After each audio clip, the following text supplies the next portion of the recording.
always like, down and out about their haircut. I'm begging anybody out there, before you go and get surgery, before you walk into these hair club system places, I'm telling you right now, I am $20,000 in the hole, and 10 years of stress, the last 3, an absolutely horrifying existence of stress and pain.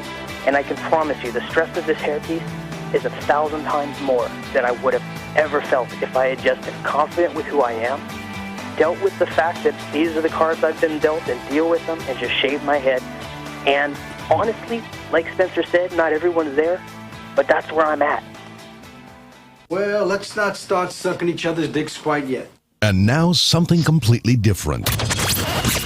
Good afternoon. I'm speaking to you live just outside I like to think balding is just God's way of saying, now let's see you get laid. Is it true that if you don't use it, you lose it? What I'd really like to do is put the greatness of this man in perspective. The hair loss community has a lot to be thankful for, having you as a spokesperson. You mean you just call this guy up? About life and about reality. And now, America's #1 reality radio show for men. Live from Los Angeles, it's Spencer Kobren's The Bald Truth.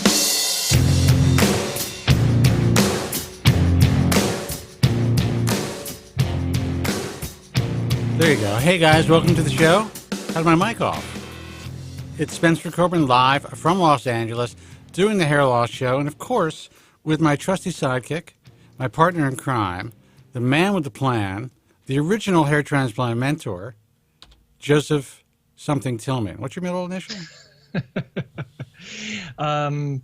don't want to use it. Just Joseph. Joseph. Just Joseph Tillman. Joseph Tillman. Yes. That was a great intro. Thank you. Oh, you got it. If I knew your middle initial, I would have used it. But and that's why you don't have it. But apparently, that's a problem. What is it like? Is it like your middle name like Sylvan or something, or Mortimer? Why do I believe that? Because you've learned to trust me, my friend. Yes, I have. Oh, and by the way, that was an accident. Yeah. That sound bite that I had. I was trying to push another button, but it was funny. It got Bacatero's attention. It worked. That's for sure. Guys, the phone number is 888-659, sorry about my hoarseness, 3727. We are live. I'm from Los Angeles, obviously. Heart of Beverly Hills right now in TBT Studios 2, which I really like. I have to tell you. It's nice to kind of get out of the old shop and into the studio where I'm just doing the show. Like an office environment type of situation. It's nice. It's nice to have to put on pants every once in a while. I'm wearing pants today. I'm out of the robe. And everything, nice. It's a good day. It's definitely a good day. I understand someone's in Colombia. Bravo. Hot women, for sure. Just realize that this may sound stereotypical, but most of these women, especially if they're under the age of 30, want to have children. And they want to have children with you. If you're American, or if you're not from Colombia. Or if you're European. And because you're not from Colombia. They want money. But that's okay, man. That's how you got to roll. It's fine. You just go in there, you do your thing, let them think what they're going to think. Have fun. They will treat you like kings. Well, the thing is that he's not actually there for that. He's there to explore ruins of the ancient Mayan civilization, the southern tip as it extended into northern Colombia. Dude, it's like going to Costa Rica. It's for sexual refugees, man. I get it. Costa Rica. Yeah. Yeah? Yeah. If someone has ever lived in Costa Rica, actually lived there as a man, there's only one reason. I actually have a friend that lived there quite a while ago with his wife. Doesn't make a difference. He can go down to the bodega and get laid. It's all legal. Next trip, Thailand.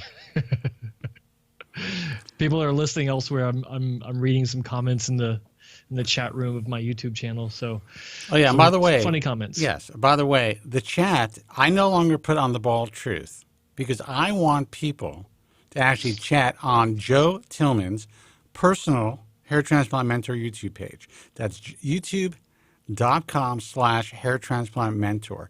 We are trying to grow his. Some people think I'm an idiot for doing this, but I trust you. Trying to grow his subscriber base for one reason only. YouTube has become the most dangerous place to get hair loss and hair transplant information that has ever existed. Yep. And I've been doing this for a long fucking time. Kind of snuck up on us. It definitely snuck up on me because I believe it or not, and I guess I'm old school, I don't spend a lot of time on YouTube. I know that sounds bizarre, but I don't. You showed me all this stuff, and I'm just like, is this shit for real?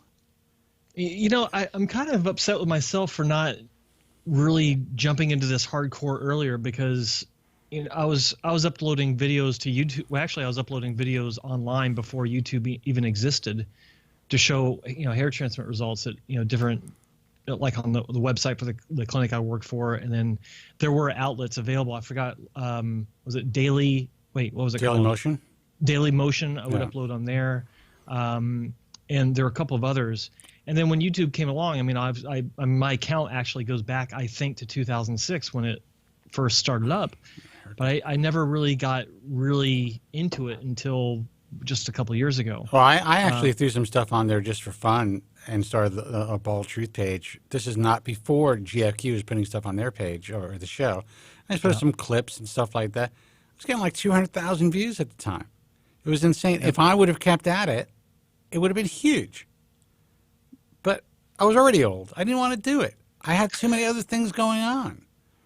It's a little video thing. It's, It was just another thing that I personally didn't need for what I do. Now, that's not great. That's not a good attitude to have because the truth is I would have been able to help even more people if I really grew a huge YouTube presence. But at the time I was on the radio. I was just doing my thing through traditional resources, and it worked. And I was satisfied with it. Now I see what's going on. It's like, holy shit, we got to do something. I still have that YouTube page, but it's like, do I really work on that? Or do I let Joe do all the fucking work? And, and we'll do I'm doing show. it anyway, so yeah. might as well. No, but, honestly, Joe has a very unique, I think, way of educating people that is, I think it resonates across the board, not just with people in our age range, our group, whatever that may be, 55 to death. Well, actually, you're younger than me. 55 to death. But you actually do touch the millennials in a way that I think, I don't know. I mean, the program absolutely works for these guys, but you have a certain way of educating people that I think is very palatable and powerful, and it's just the truth. And there are some assholes out there that may say that you're smug about things or that you're this about things or that about things. You just know what you're talking about. That's it. You're confident. Nothing wrong with that. Well, I mean, I'm just, I think I can understand how some people would think I'm smug, but what? It's not smugness. Yeah, it's just I'm just telling you my experience based on my experience. Yeah, you know what I mean. I know exactly what you mean. I do the same thing. Listen, when I talk about what I've accomplished in this field, you have guys in the chat room like, oh, God, I get douche chills when Kobren brags. I say these things just to let you guys know that there's no logical reason for me to be here anymore at this stage of my life. Except for a passion. That's what it is, and that's what's crazy, and that's what everyone, including my family and my friends, don't understand why this still aggravates me when I can just sail off into the fucking sunset and drink myself to death. I mean, in a good way. I feel like doing it anyway. I mean, some of the stuff that I'm hearing, and not just from patients, not just from, clinic personnel, but from doctors. Yeah. It's like, shit, if you left, shit would just like fall in on itself. If we left, it's like it would implode. Guys, we'll take your phone call, 888-659-3727. I know the lines are lit. We'll get to your calls in a second. Guy in the chat room, Jay Jones. Yeah, people work to 70 because they're fucking suckers. That's why they have to work to 70. Now, if you choose to work to 70 because you have a passion for something, then that's great. See, I don't find, and I was talking to my buddy about this, about old people who are always like, I got to stay busy. I wouldn't know what to do with myself. I know exactly what I would do with myself. And that is fucking nothing. I would be on the beach all day. I'd be getting laid for as long as I can. And just enjoying my health, my eyesight, my hearing, learning something, doing something interesting. Not fucking hustling with these guys who are just, I'm talking about, you deal with people in this industry, you're dealing with the lowest of the low. The lowest common denominator of human being. And crazy. And fucking crazy. Like just fucking loons. If you saw the email that I got today from a doctor's office, I'm not even going to repeat it. You will know how fucking crazy this whole thing is. If you read it, people wouldn't even know what to think. I mean, it would just be like, it's so bizarre that would actually be lost on a lot of people, and not because of. I mean, it's just because you have to have context, I think, to understand how crazy some of these people are. You can't just walk into it and, I mean, you scratch your head like, what? That doesn't. But to have a history and context of how some of these people conduct themselves, and then to see this email and others like it, it's like, that's when you realize these people would be put away in some situations. Absolutely. And our friend Wiz Solutions, thank you for the compliment that I look like an old git 10 years ago. I don't know what an old git is. What's an old git? Sound like an old person. Anyway, 888-659-3727. You see, if I was fucked up, I would believe something like that. Let's see who this is. Hey, you're on the air. Who's this and where are you calling from? Hey, man, you're on the air. What's up? I'll give you another second. Hello. All right. All right. Hey, man, you're on the air. Who's this and where are you calling from? Hey, guys. My name's Josh. I'm from Dallas. Hey, Josh. What's happening, man? How are you? How's it going, Josh? Hey, guys. Well, I had a couple of questions, and it's actually funny y'all started talking about all these crazy people in the industry, because I just wanted to talk to y'all about this old episode you guys had on Tuesday, May 29th, and y'all actually labeled it a bad hair transplant. And now that you say you got a message from a doctor, I'm kind of thinking it's that same doctor. But I don't know. Let me go ahead and just give you all that question. I'm a little lost. Explain that again, because I was multitasking. So no. Say y'all had an old episode. Yeah. It was back on Tuesday, May 29th, and y'all had its title was like a bad hair transplant or something like that. Oh, no. It wasn't from anybody that was involved with that show or hair transplant. This would be this came out of the fucking blue. Okay. Well, because I wanted to reference back to that episode. Yeah. And I just wanted to see if you guys ended up following up with the practice and the doctor. The guy's name was like Roy. He's like a psychiatrist, and he got a. Oh yeah, Roy in Oklahoma. Yeah. Yeah, that was him. Yeah. Yeah. And since I'm out here in Texas, I was kind of looking at the two doctors you guys have. I think it's Dr. Ochoa and Dr. McGrath. You guys? No, it's not you guys. I don't work with both of them. Okay, well, I don't know. Spencer, on the website. It's on the IAHRS, yeah. So you're asking if we followed up with Dr. McGrath? Well, yeah, because you guys had told Roy, like, because, I don't know, Roy just looked like distraught as hell about it, and I was actually thinking of doing my thing with Dr. McGrath. Well, I'm going to be honest with you. I mean, there was a follow-up with Dr. McGrath. There was a follow-up with his marketing person. There was a follow-up with him.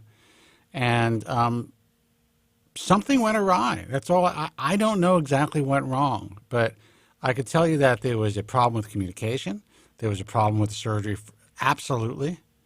And I would say in the last few years, there seems to be something happening within the practice. In that practice. Now, with that said, if I compare all of the results that have come in and that I've seen from his practice to a handful of unhappy patients, I mean, he's got a pretty good track record. That's just the reality of things, you know. But you got to be comfortable. I don't want you to go to anybody based on a fucking list. Yeah. You know? No, it makes sense too. The thing of what I was iffy about, it was because, and I don't feel like speaking ill of Roy or anything, but he just seemed like he was just expecting more than, you know, what's really possible.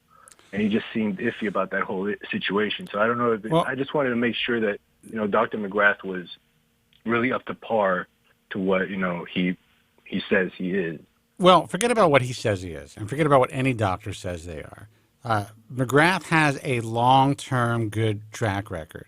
But with that said, if something happened recently, if something's happening recently, and you're hearing more about it, my advice, and I told McGrath's offices and McGrath this, that, you know, unless things are fully rectified, then more patients are going to be hearing about this, and it's only going to harm your practice. So, you know, maybe at some point I can have him on the program to talk about things. I don't know. I mean, at this stage, and I'm trying to be diplomatic, there's a couple of people who I'm considering kind of working with on kind of almost a probationary period. Right, yeah. And that is until I am 100% sure that whatever is happening, whether it's miscommunication, and I do believe that, if I remember Roy's story correctly, that there was some sort of, you know, issue with communication, a big issue. There's a big issue with communication. Yeah. Yeah. Not just during the, like, before and during the surgery, but then afterwards as well. It's actually, there's some, yeah, I've not spoken to the clinic, and I'm not going to go down the road because, you know, it's being handled outside of my periphery. But yeah, talking to Roy, I've been speaking to Roy, and you know, he reached out to me about this, you know, a few, like, before the show, before he called in, and he's expressed multiple facets of his interaction that do leave legitimate question marks. The thing, and I'll say this, the thing about communication with a clinic, it's imperative that it's accurate for a number of reasons. But in Roy's particular situation, the type of miscommunication that potentially occurred there is monumental. Yeah. Because you remember his story. He went in. And he went in. He had like three procedures done before, and then you guys even said that the picture he got back from him didn't even look like him. I think if I remember correctly, one of y'all said it would even look like a woman. Well, that's what he was saying, and but I'm just saying, like, it was just not him that's in that picture, you know. But his issue was it was a communication issue dealing with the strategy of the surgery. So there should be no miscommunication on the actual strategy of the surgery. So there was that, and then the before and after, and, you know, playing devil's advocate, there are going, with every clinic, there are going to be cases where there can be miscommunication to varying degrees, sometimes minor, and they get blown out of proportion because of, you know, perception, and other times major because they are actually major. Look, the one thing that I hate doing is I hate trying to make excuses for physicians just because they're part of the IAHRS. So I make that very clear. And I tell them that if they're listening to this program, that I'm not going to do that. What I try to do is provide people with the most up-to-date information on that particular practice. It appears that, you know, from the work that I'm seeing recently, he's still doing good work. Sadly, something happened to 2 or 3 patients in the last year or 2 years that is fucked up. It's just the way that it is. But there's another guy, I'm not even going to mention his name, who has a flawless track record, probably one of the most caring physicians and one of the best physicians in the field. He had a guy on his ass for years in the online world, to the point where we eventually had to kind of like, say, look, dude, you can't continue. One of the reasons we had to make some rules on our message forums because he just continued to hammer this poor guy's reputation, when in fact, whatever went wrong was just the nature of cosmetic surgery. Since that time, this guy's been with the IAHRS for 16 years. I have never had, he's one of the few guys that I've only had one complaint about. But this guy went online and decided to try to destroy this guy's reputation. Now, there are websites, there are websites that allow that freely, and they say that's free speech, when in fact, defamation is not free speech. But, my whole thing is like, you got to go with your gut, man. If you feel better in a Roche's office, if you feel like you're not hearing as many complaints, then you go with a Roche. If you decide to have a hair transplant. And actually, the thing was, because I had researched a lot, on Dr. McGrath before, and the stuff I've seen on the internet, not only on his website, but even like here in Texas, there was a report on the news about him. Like one of the newscasters went to him, so it just seemed really legit. And then out of nowhere, right before I was about to call his practice to set up an appointment, I started running into a bunch of videos. Well, not a bunch, like 3 videos that just, completely killed his reputability for me, and that's why I just wanted to. Yeah, and you know what? And you could talk to him about that as well. You should. Yeah, you should. But you do realize that when like a newscaster or celebrity goes to a clinic, it means sweet fuck all. Because I don't know how long you've been watching the show, but just 2 weeks ago, maybe 2 weeks ago, we had a celebrity from the UK that went to a clinic. Yeah, I remember that, yeah. She got one of the worst hairlines I've seen in a long time. And I just posted a segment, and I'm sorry to interrupt you, Joe, but that's what I do. I posted a segment of our interview with her, not your interview, which is great, by the way. Too. And basically the title is Celebrity Hair Transplants Suck. Because in general, I would say that almost every celebrity hair transplant that you see, especially when you're seeing it being, post-operative and then, during the recovery process and then when someone's on television or in the movies, a lot of times they're covering their heads. You see them in the newspapers covering their heads. In the movies or on television, they're wearing makeup on their head. You never really get a chance to see what they fucking look like. Yeah, that makes sense. So in general, every celebrity that's ever come to me, and somebody in chat room is going to give me shit for this, but it's been a lot. I've been doing this for a long fucking time. That's so smug. I was on Los Angeles radio on the biggest station in LA. I was the only hair loss guy, so everyone listened to that station. So everyone started to contact me within the first 2 or 3 years of my career, and I can tell you that there are A-list celebrities walking out around that are so fucked up because they saw somebody on the news or one of their staff members saw somebody being interviewed on, at the time, what were those, Hollywood Tonight or whatever, what are those shows? Is that Entertainment Tonight and shit like that. Yeah. Doesn't mean fuck, it means fuck all. You know what that means? Somebody hired a good PR agent and they got their asses on television. Exactly. Just like when I tell people, there's if a plastic surgeon or a cosmetic surgeon or a hair transplant surgeon says they're a Beverly Hills hair transplant surgeon, all that fucking means is they could pay the rent in Beverly Hills. Beverly Hills, yeah. I remember that episode, yeah. That's it. So go with your gut, dude. That's all I'm telling you. I've known Dan McGrath for a very long time. I also know there's been some recent issues in the practice.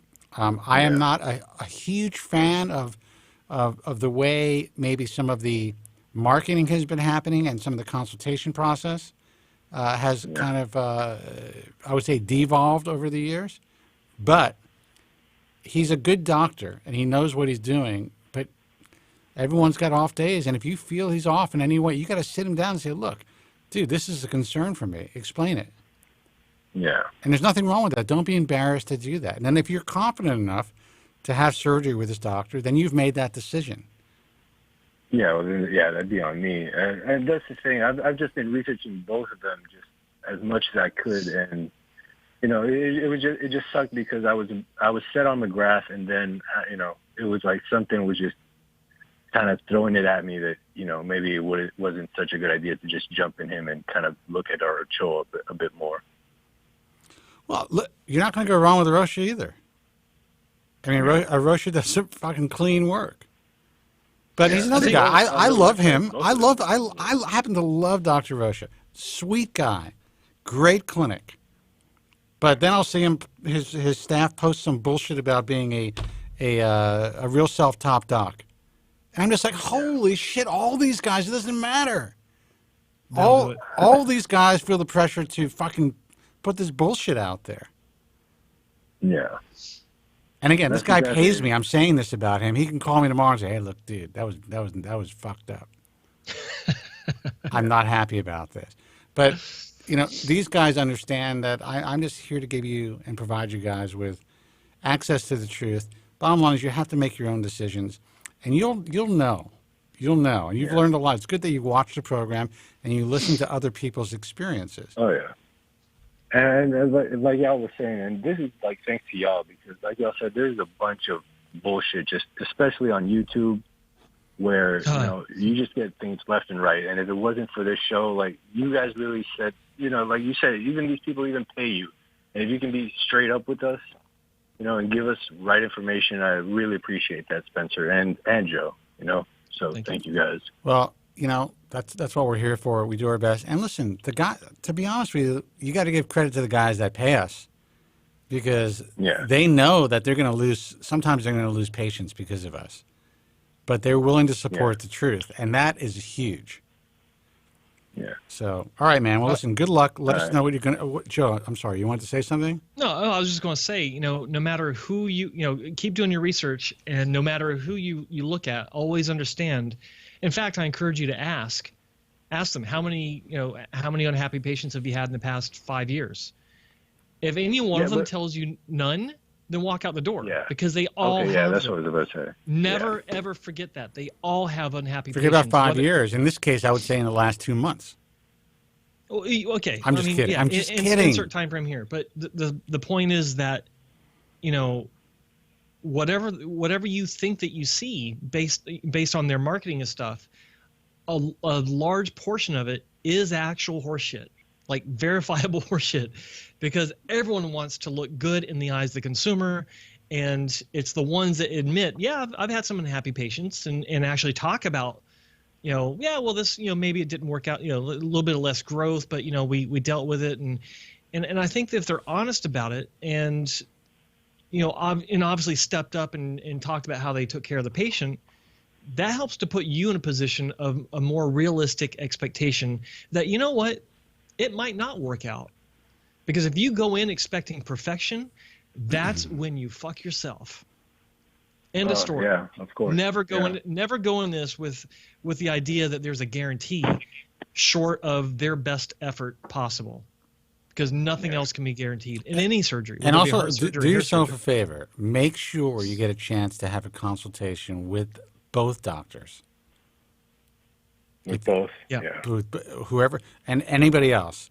I was going to say several others. Yeah, and several others. But anybody else you decide to have a consultation with, they have the sales guys there. And some of these guys are true patient educators and advisors. Some of them are really good at what they do. Some of them are more geared towards making that sale. But no matter what, you want to be able to spend some time with that doctor before you make a decision. And I will say that if you do contact Dr. Rocha, he's got a consultant there named Blake, and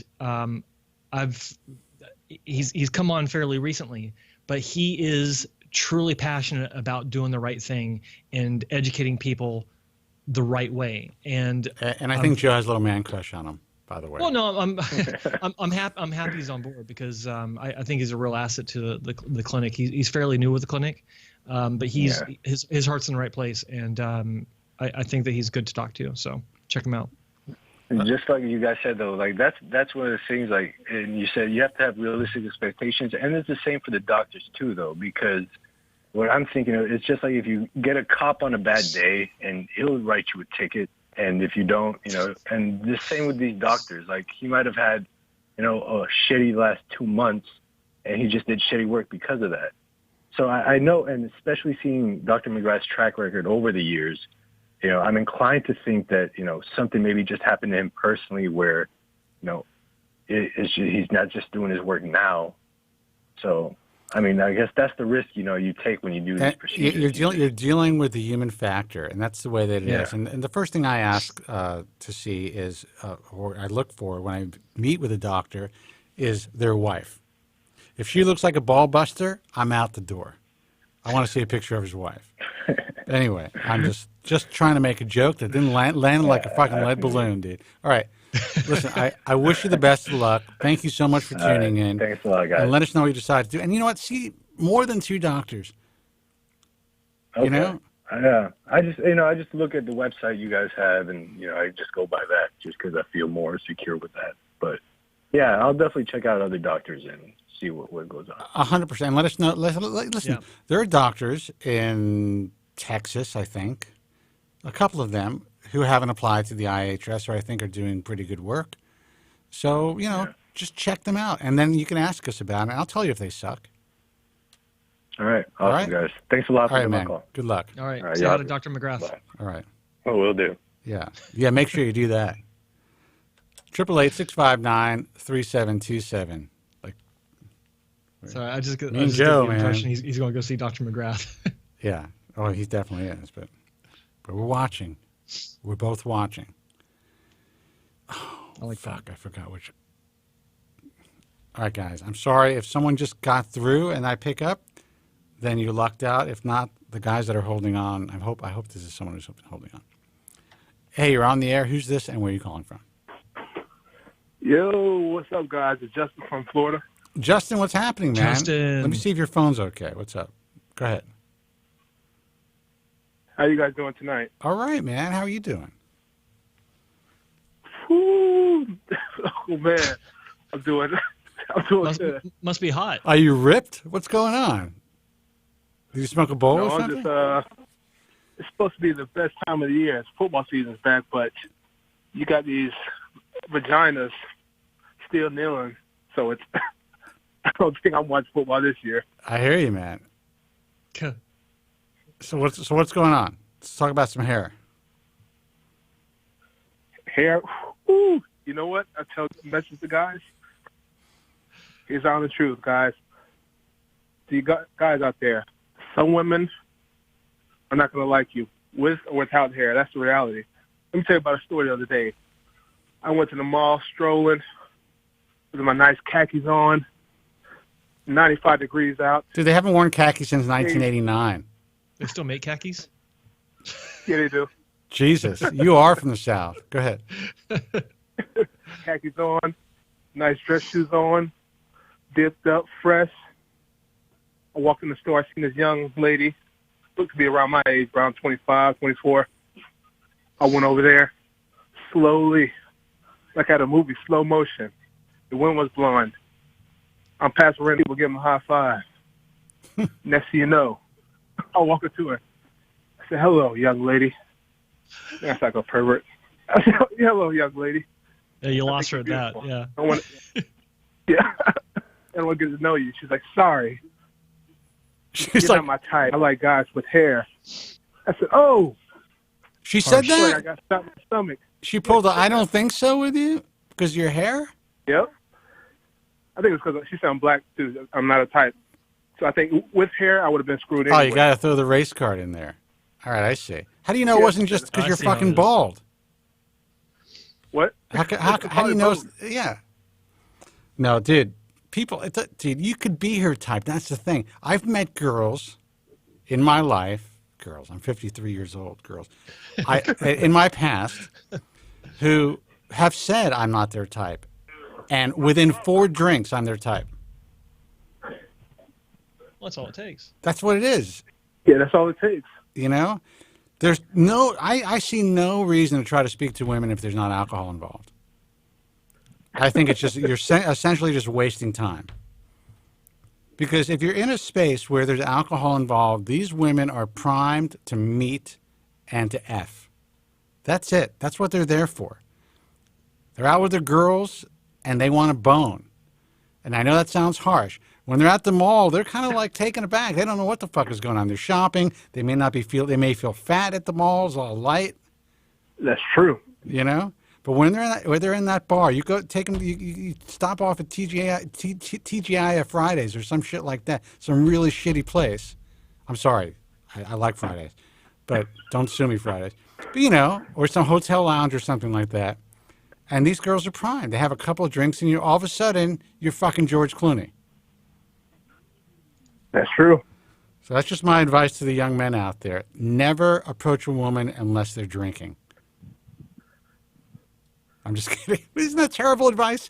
How fucked up is that? It actually is very good advice. It's actually the truth. Look, I'm telling you guys the truth. How do you think I've had so many... No, I shouldn't say so many. How do you think I got a girl like Common Law? 14 years younger than me. Because you're also personality. Dude, it was the booze. I got her loaded, and then it all worked out. Oh. You swept her from her feet and you charmed her. I what? A love story. You swept her from her feet like a love story. Oh yeah, it was fucking beautiful. I think she had to pick me up that night off the floor. It all worked out. But anyway, dude, listen, we got to get you. I'm telling you, I think we should start a GoFundMe page to get you a new fucking phone. Exactly. Hey, I'm already having a march starting tomorrow. We're doing the Bald Lives Matter march. I call it Jesse Jackson. I call it Obama. Everybody's coming out tomorrow. I hope you guys support it tomorrow. Dude, if you can pull off a Bald Lives Matter march, I will be there. I'll get like an old school bullhorn. Do they still make those? You know, I'll put on my fucking dashiki and I will be there, standing right next to you, man. All you gonna see is a shiny bald head just shining. You know it's me. Be right there. Yeah, well, I'll be the guy with the gray comb over and the dashiki. I don't think anyone's gonna miss me in the crowd. So, all right, man. Well, listen, always a pleasure hearing from you. You sound well. I would figure out something with the khakis though. Put on some jeans. How old are you? 26.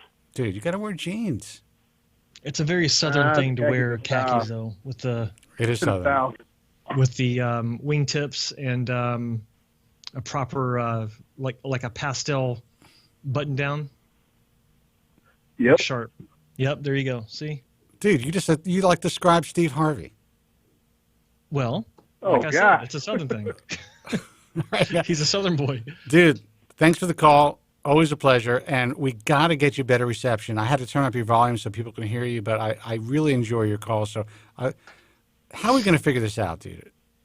Should we hook him up with a Skype line at some point? Yeah, I got a Skype.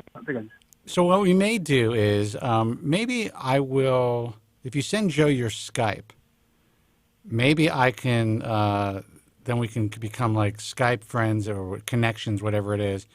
If you want to Skype in, you let me know, and I can pot you up through Skype. All right. All right, man. You take care. Thanks for the call. Have a good night, guys. Okay, take care. Bye-bye. All right. Thanks for calling. Really sucks because he's a funny dude, and I want to be able to hear his call. I know. It's like the jokes are lost due to the delay in the pops. So it's a bummer. But yeah, Spencer needs to mail him a burner. 888-659-3727 is the toll-free number. Give us a call here, guys, if you want to talk about hair loss.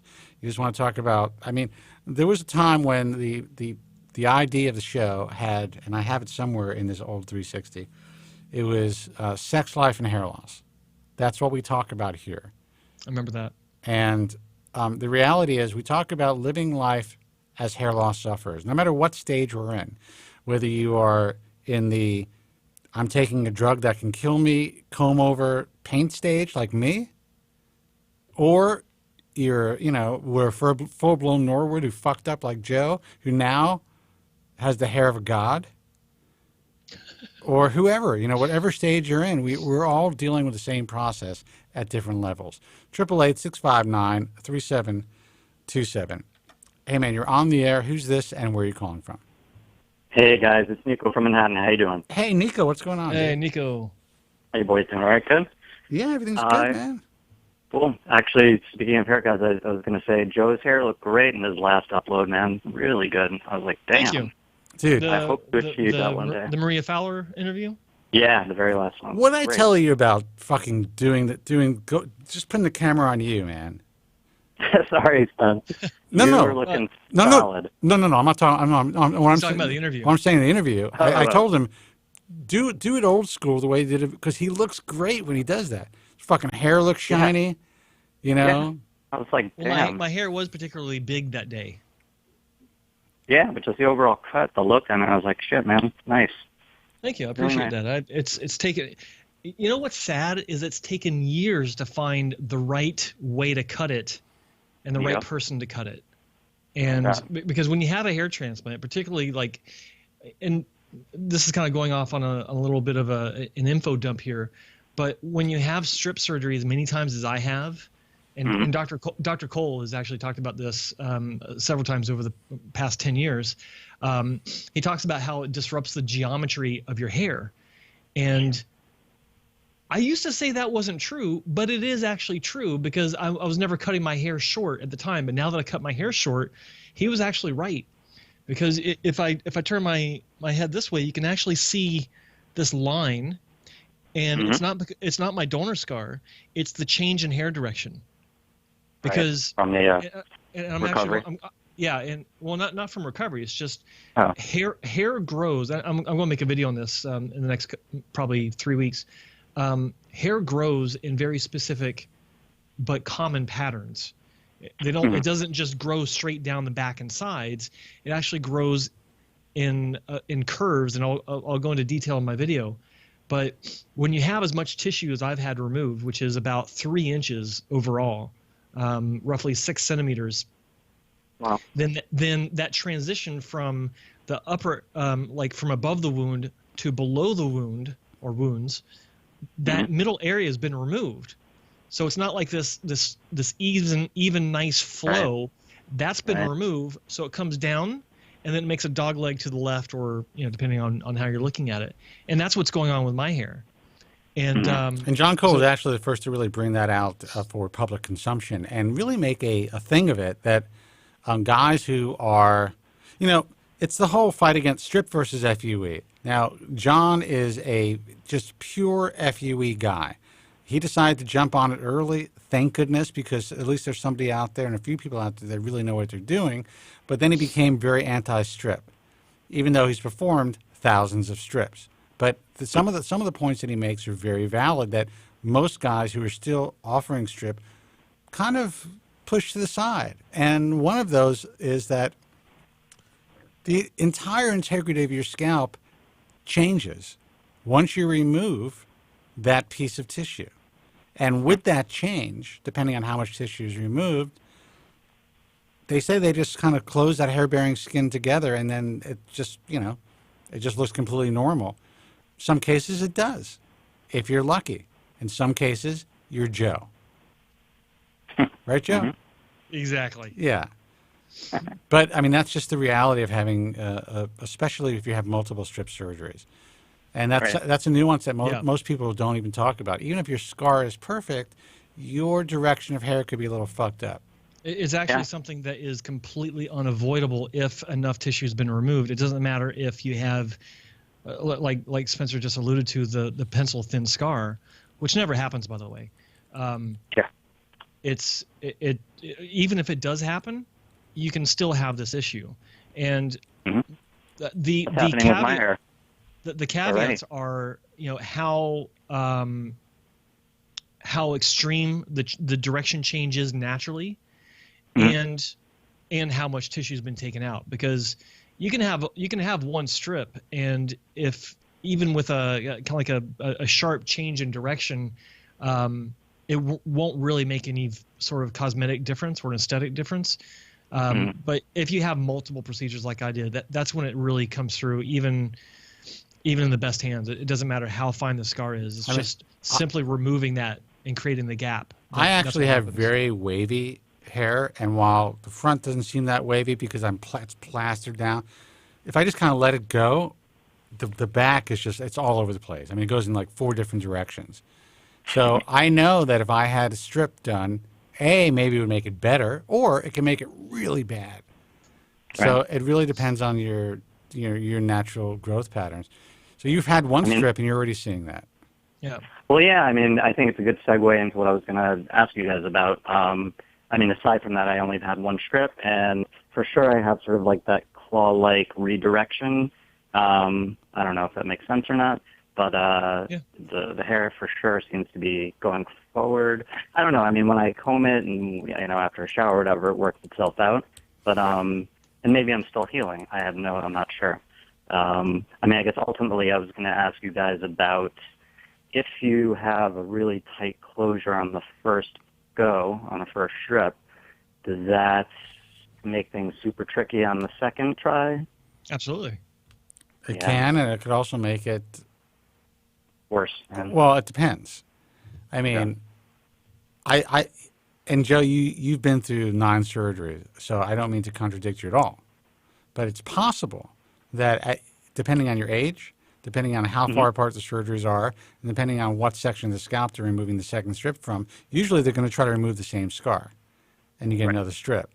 But sometimes, believe it or not, you could have greater laxicity after your first procedure. That's unusual, but it can happen. Sometimes people will start to do scalp exercises. Sometimes just by that, basically pulling that thing shut, a softer tissue or more lax tissue kind of comes down. But I think Joe's knee-jerk response was probably more accurate as far as consistent. The more tissue you get removed, the more difficult it's going to be. And there's always a caveat, but I think that if you were, so let me ask you this. Let's back up. Sure. Were you assessed as having a tight scalp to begin with before you went in for your first strip? No. When I saw Dr. Doran, even in a follow-up a couple of weeks ago, he'd mentioned that laxity wasn't an issue for me. He was saying how a lot of people's scalps can be like iron, and that wasn't a problem for me. However, backing up a little bit, because of the first strip that I had, there were some, trouble spots that would need revision.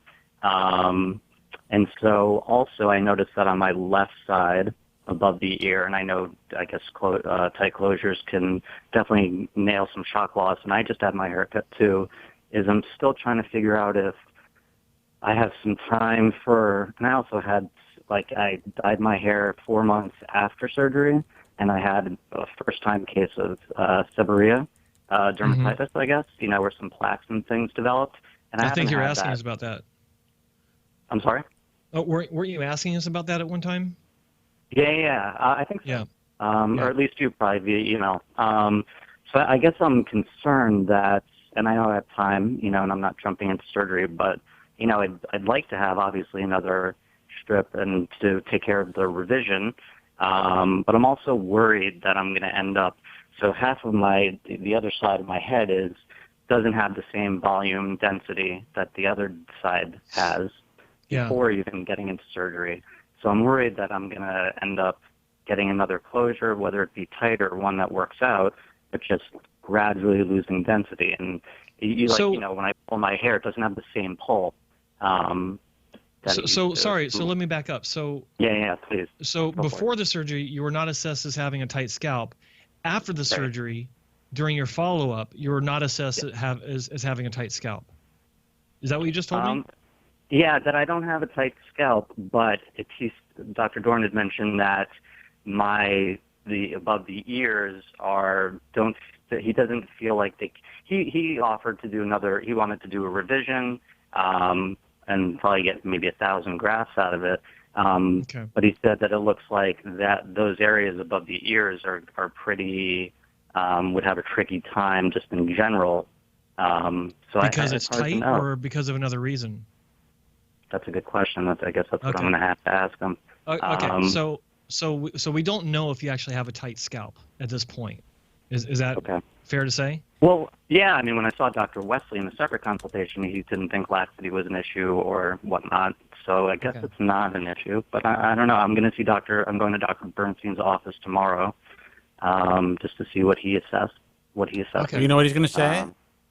He's going to tell you the fucking truth, man. That's the one thing about Bernstein. He's going to be like, get the fuck out of here. I can't help you. Or you're a great candidate. I could help you. That's the way that he is. It's just black and white. He doesn't try to make you feel good. Yep. And he's not going to make you feel good. You're gonna walk out of there possibly crying. Gonna leave alone. Right. You know, but that's just the way. But you'll have the truth. You'll have the truth. That's the way Bob is. So I think. I'll go for it, Chuck. Well, I was going to say, based on what you told me, I mean, we don't really know if you have a tight scalp, and it seems like, you know, with any strip surgery, and sorry, you had like what, 2,500 grafts or 3,000 grafts? Yes, 2,300. Okay, so look, you had a procedure that's considered to be relatively small as far as the big picture for strips go. Right. On the lower side of average, but not tiny, you know, not tiny, but you know, definitely not a mega section. It sounds like you've said this before, Joe. So I practice it in front of the mirror. So, you know, anytime you have, look, there are a lot of points of potential failure along the line of a strip, because when you're taking out a strip, you're talking about, you know, a foot of length or a foot of tissue being removed. I mean, you know, 20 centimeters, 25 centimeters, sometimes 28 centimeters. In your case, probably around 25, which is, I think, between 11 and 13 inches. So there are multiple opportunities for some sort of, I won't say failure, but reduced consistency. I'll say it like that. And when you're dealing with the sides, or actually as you're going along the entire length of the strip removal of the wound, you're going to run into various levels of tension, plus or minus, based on what the doctor assessed when he was doing his initial consultation on you, or when he was, you know, checking out your scalp right before the surgery. I mean, most surgeons, when you lay down for the surgery, you know, they'll kind of, if you're laying down, if you're sitting down, they'll just kind of start grabbing it and kind of looking at it and tug around a little bit and make sure that everything seems fine. But even then, once you're cut, it's like new things are discovered because they can't see what's going on. And every single case is a surprise for that surgeon. And that's every single case is like a box of chocolates. That's right. And that's what I really try to be clear with patients when they are making decisions based on devices, machines, whatever. Everything is a fucking surprise. One tool is not going to do it all. One doctor can't do it all. Yeah. You know, depending on how much experience they have. If someone's been in the trenches for 10 years and they have thousands of cases under their belt, they've seen most surprises. But every once in a while, there's a big surprise. And you find some guy with a foot on the back of your head trying to close your donor scar. Yeah, digging in with their heels. Yeah. I've seen it. Yeah. I know of cases where the patient was assessed at being average donor density, donor laxity, everything seemed fine, and then wound up having to go home with part of the donor wound still open because a part of the area was surprisingly tight, and it left us to heal through secondary intention. And that means that a big scar forms, and then it's planned to come back to where you do a scar revision or put hair into it. I mean, those things happen. And so, you know, obviously it didn't happen to you, but the bottom line is if you got some areas that need to be revised, that's actually different than going in for full-on second strip. Okay.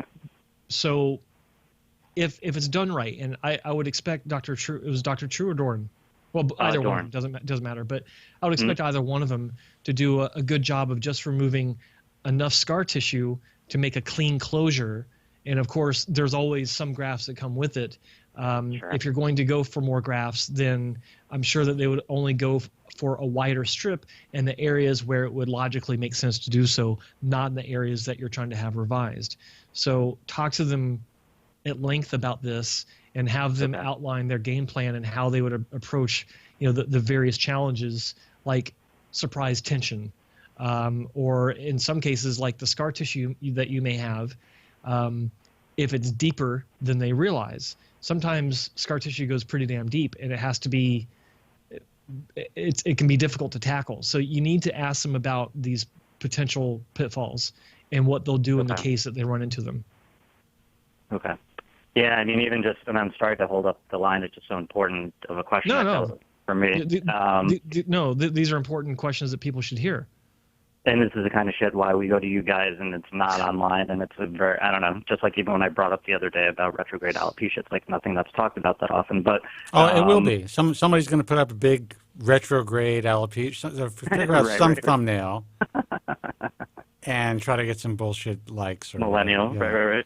They're going to read it from a webpage. Yeah. I guess what's concerning for me is that since that one side feels a lot thinner than the other side, you know, in terms of how I've healed, I don't know if there's more time for it to hopefully, and I'm almost 1 year coming up. If there's time the for donor it to scar is thinner, or the hair above and below is thinner. The hair. The hair above and below. Okay. Well, the first logical question I'd have is, was there a density difference before he had the surgery? Because there can be.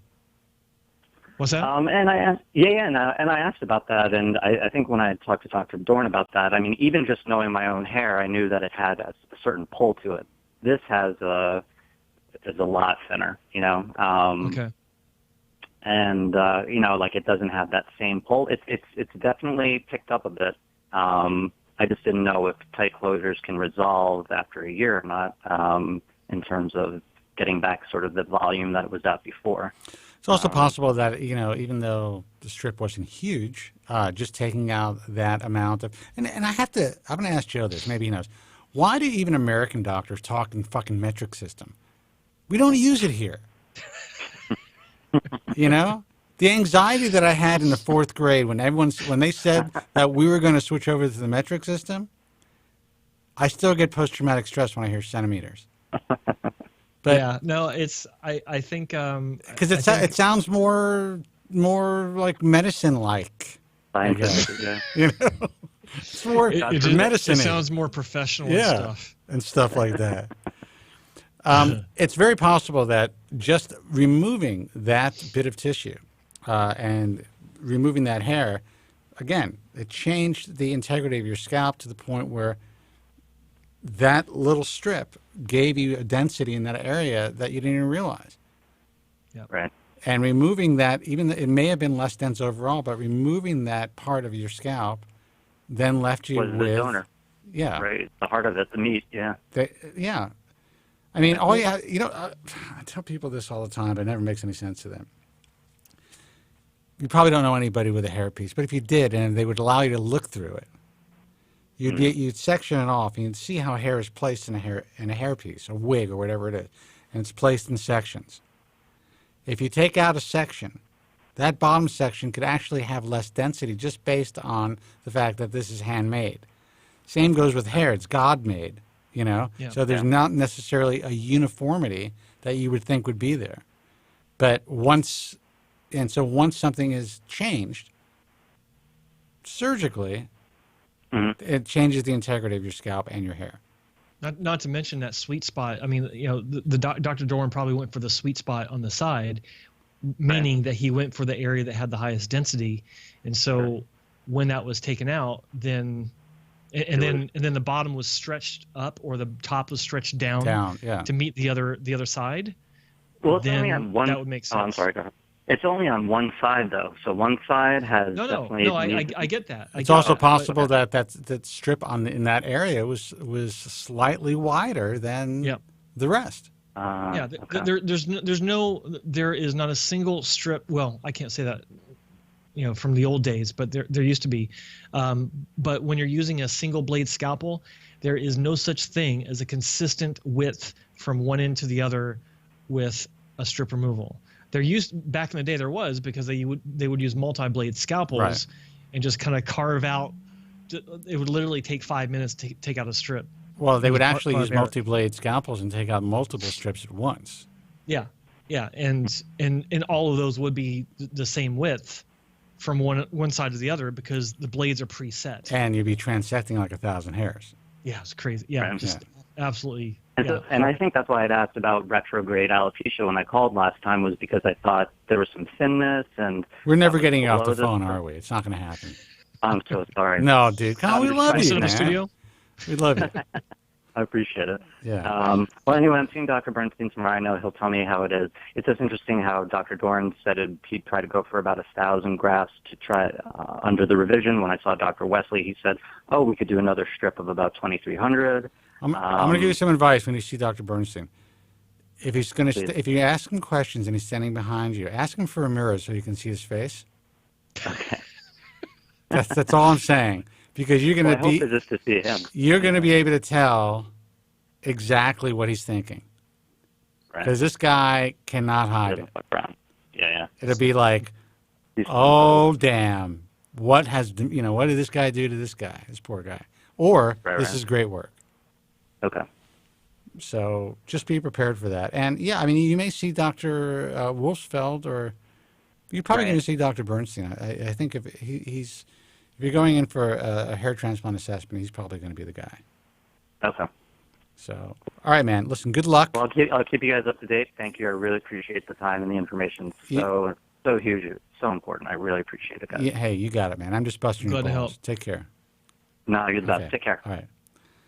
Phone number is 888-659-3727. So everyone hung up as soon as they knew that I was going to take your calls.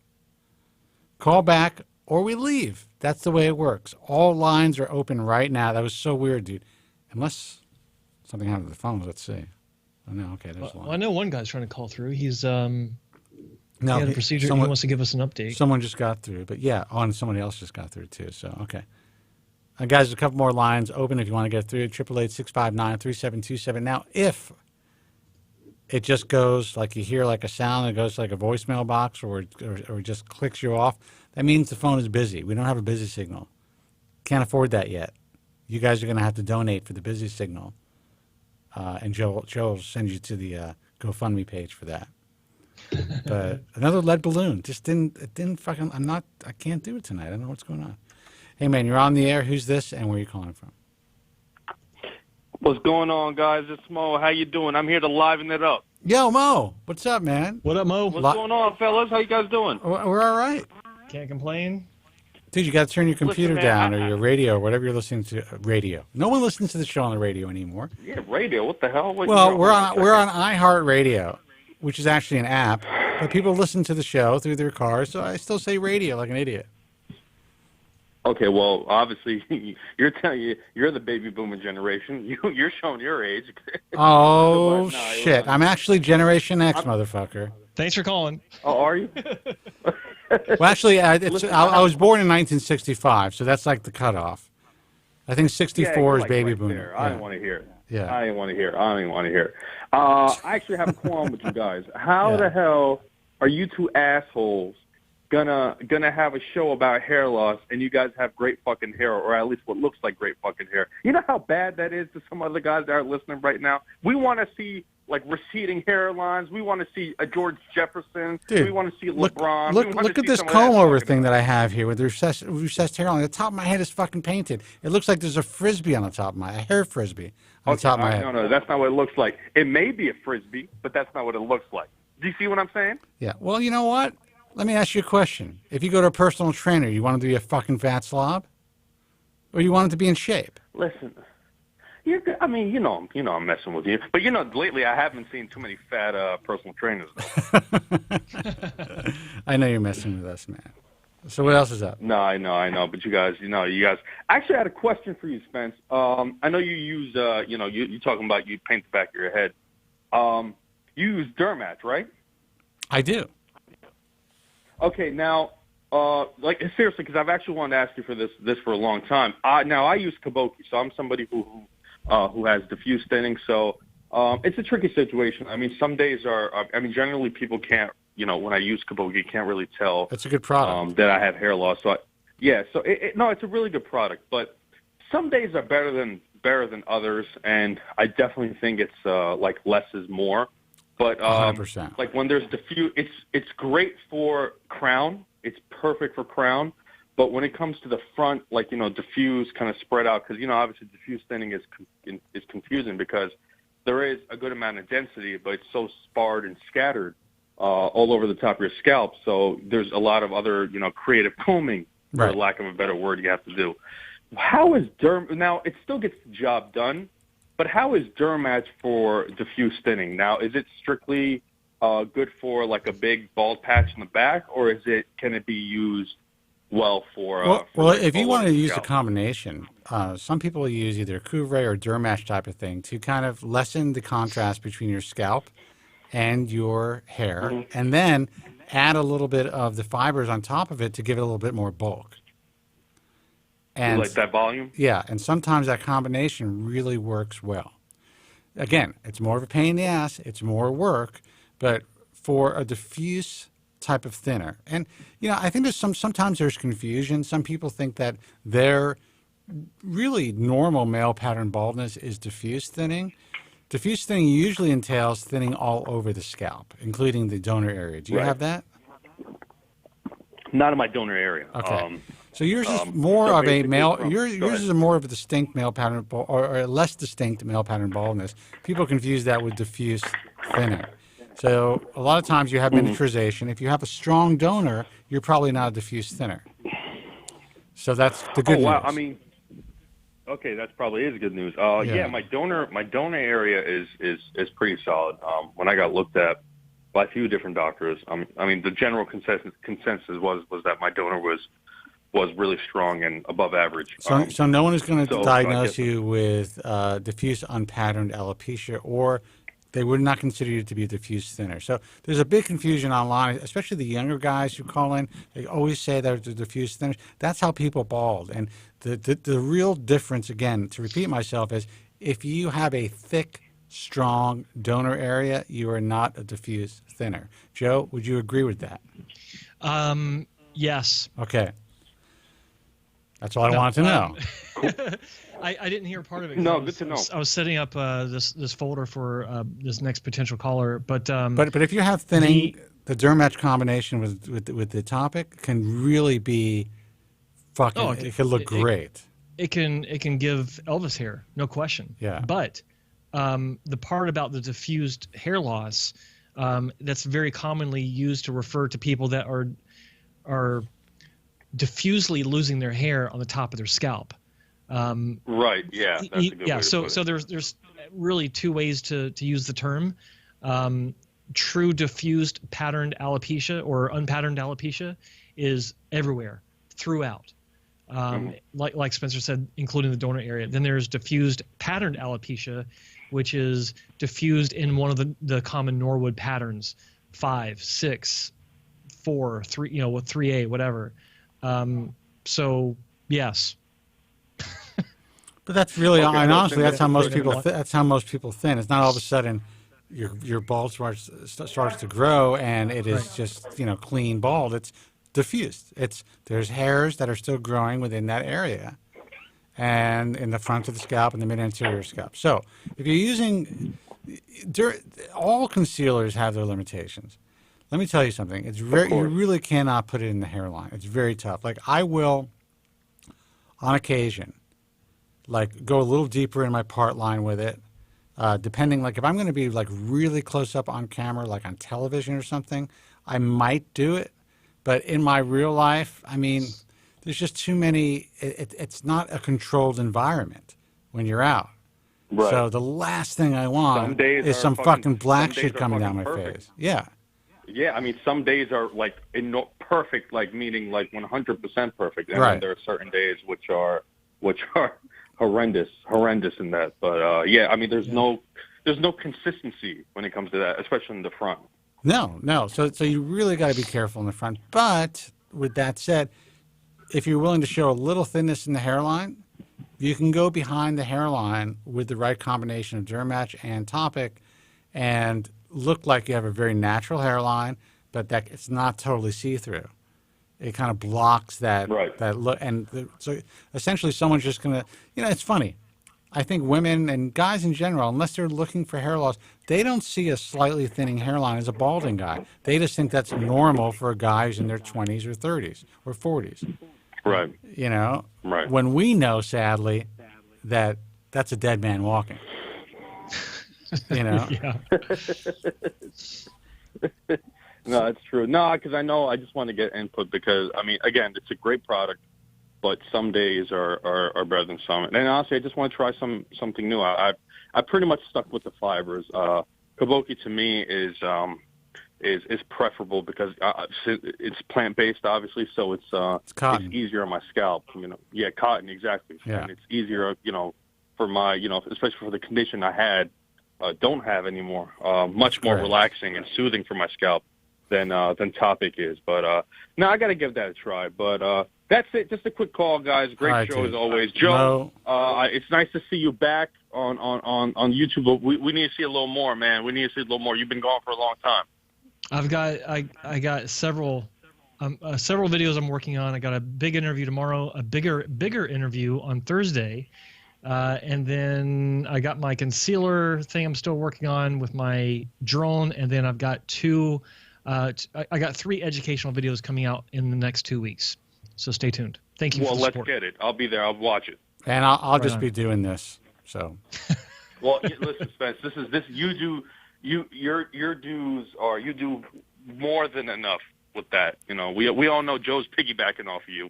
We all know that, right, Joe? Oh, that's just wrong. Actually, click. Actually, that's true. No, I'm piggybacking off of him. We are working as a team. We're a team. No, I know you guys piggyback off of each other. Spence. I mean, if you remember my first call, I knew you because of Joe. Joe was the so I hopped on his testicles for a minute. I prefer you not to repeat that again. He hops on them with soccer cleats. Thank you. Yeah. Dude, listen, man. Yeah, it's all good, bro. Joe has been a tremendous asset to the Bald Truth and to what we're doing, and we just, at least so far, we work well together. I mean, listen, I can come online in 6 months and be like, this dude's a motherfucker. Do not trust this guy. Who knows? But right now, things are good. No, Joe, Solutions, I'm just playing. It's all love, man. No, I got it. And I appreciate it, man. It's all good. But Wiz Solutions, Joe Tronic is dead. Period. Done. We killed that motherfucker off a year ago. Done. Fork was stuck in him a long time ago. Listen, Joe Tronic still lives in the hearts of many receding men out there. So we're not gonna. He's not totally dead yet. He's still apparently not active, but he's still visible in a lot of forums that I'm not going to mention. So he still lives. I know. I appreciate that. All right, dude. All right, guys. You take care. Show. Talk to you guys soon. All right. Bye-bye. All right. See you. 888-659-3727 is the toll-free number. Let's see who this is. Hey, you're on the air. Who's this, and where are you calling from? Hey, Spencer. Hey, Mr. Tillman. This is George down on the coast. George, what's happening, man? Good to hear you, gentlemen. Very, very funny show tonight. I mean, last time I came on, I saw one of these little jackasses raping my Alabama accent over in the comment section. And Spence used to always tell me, man, just ignore these people. Just ignore them. But, man, some guy came out with a great one tonight. Holy crap. Did you see that comment over there, Joe? In Mexico, they can glue a dead chinchilla on your head for $10. Yes, I did. I missed that one. Oh, my God. That's so racist. Just kidding. Oh, Everything's God, racist so today. Everything's fucking racist. I know, it's funny. I have to throw this little gratuitous comment in, but I have a friend with whom I worked for many years. We were both federal employees, and she retired down in Big Pine Key, Florida, down in the Keys, and she's got these friggin' iguana lizards all over her deck. She's right there where the Atlantic meets the Gulf, and got a nice deck out back, and she grows all these potted vegetables, and the friggin' lizards are eating all her produce. And down there, people come in from fishing. They'll go out and catch some fish for the table, and they come in through the little mangrove swamp canals there back to their house on the water, and they shoot iguanas out of the trees with pellet guns, and then they literally skin them and grill iguana along with the fish. Tastes like chicken. So she tells, Tastes like chicken. So I hear. I mean, I've been a pescatarian for 30 years now. But so I understand. But the funny thing was, you mentioned about the politically correct crap.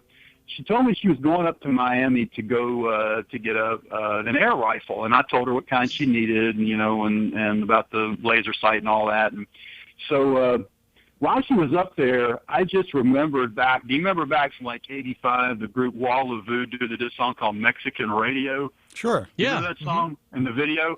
And it was so hilarious because there's a lyric line in there. I wish I was in Tijuana eating barbecued iguana. And I was telling her, she was talking about her neighbors killing the damn lizards and eating them. And there's all this politically incorrect stuff in there, and it was people in the comment section on the video were saying, what the hell happened to all this beautifully effed up creativity?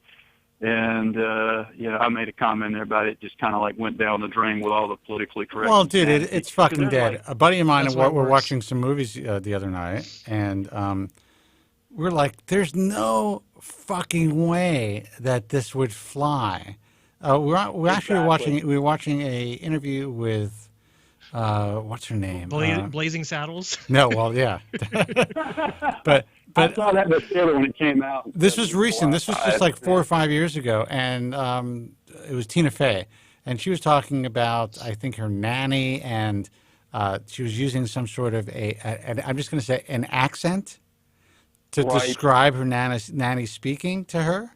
Yeah. And it was just like, there is no fucking way, and it was hilarious that this was just like maybe 4 or 5 years ago, that this would fly in today's environment. Exactly. And in the Mexican radio video, they're shooting the iguana.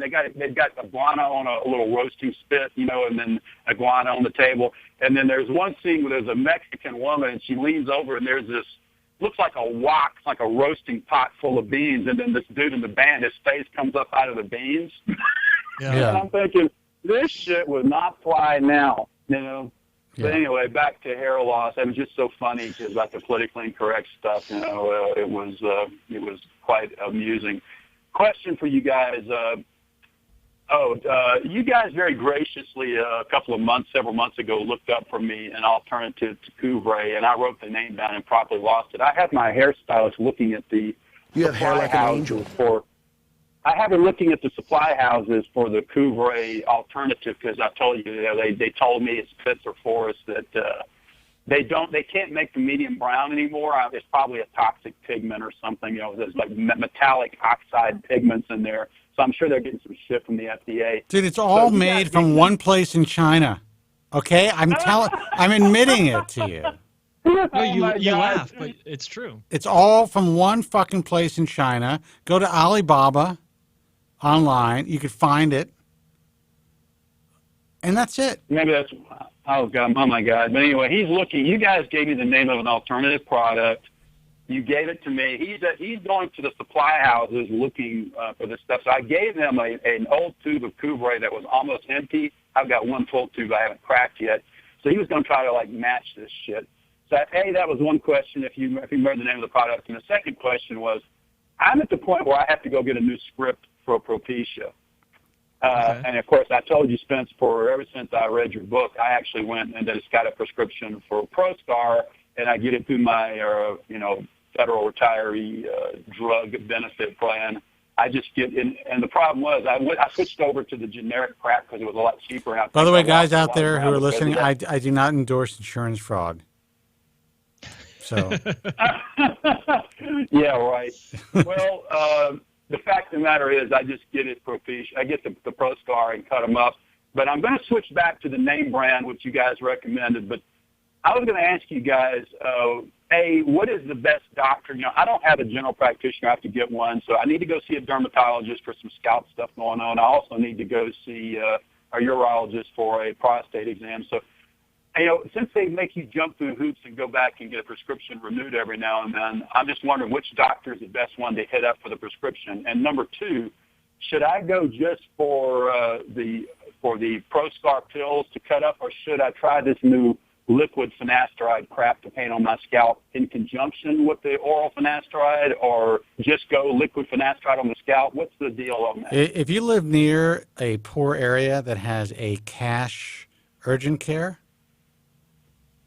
you could find a doctor. We have Doc in the boxes here, but these are not for indigent people. We have one in my neighborhood, but they're expensive as hell. All right, well, go to the go to the ones in the indigent areas, and they will write you a prescription for Proscar. You've been on for forever, or Propecia. But no, if you really, and I'm saying no, because honestly, I would do that if I had to. But and these guys will prescribe it if you pay them enough. They don't even care. Like, they'll look it up. Like, they won't be able to pronounce it, but they'll give you a prescription for it. But now, is that politically incorrect? Because it might be. Yeah, no, I don't think so. Okay. Oh, the other thing was, I saw an ad last night in the. I'm sorry to interrupt you. I saw an ad last night, and I was watching the late Brandon Lee and The Crow, and they came on with this ad like 3 times for this company called Keeps, this outfit that's like selling hair loss stuff over online. Keeps. Now, what were you watching? What channel were you seeing the advertisement? El Ray, ELRAY, El Ray channel on Xfinity, Comcast, El Ray. Okay, so there's two companies out there. One is Keeps and one is Hims. Hims is actually selling all of the generic men's lifestyle products, from hair loss to impotent stuff. So like generic Viagra and generic finasteride, generic minoxidil. And they also throw in some sort of vitamins and shit like that. Keeps is just about hair.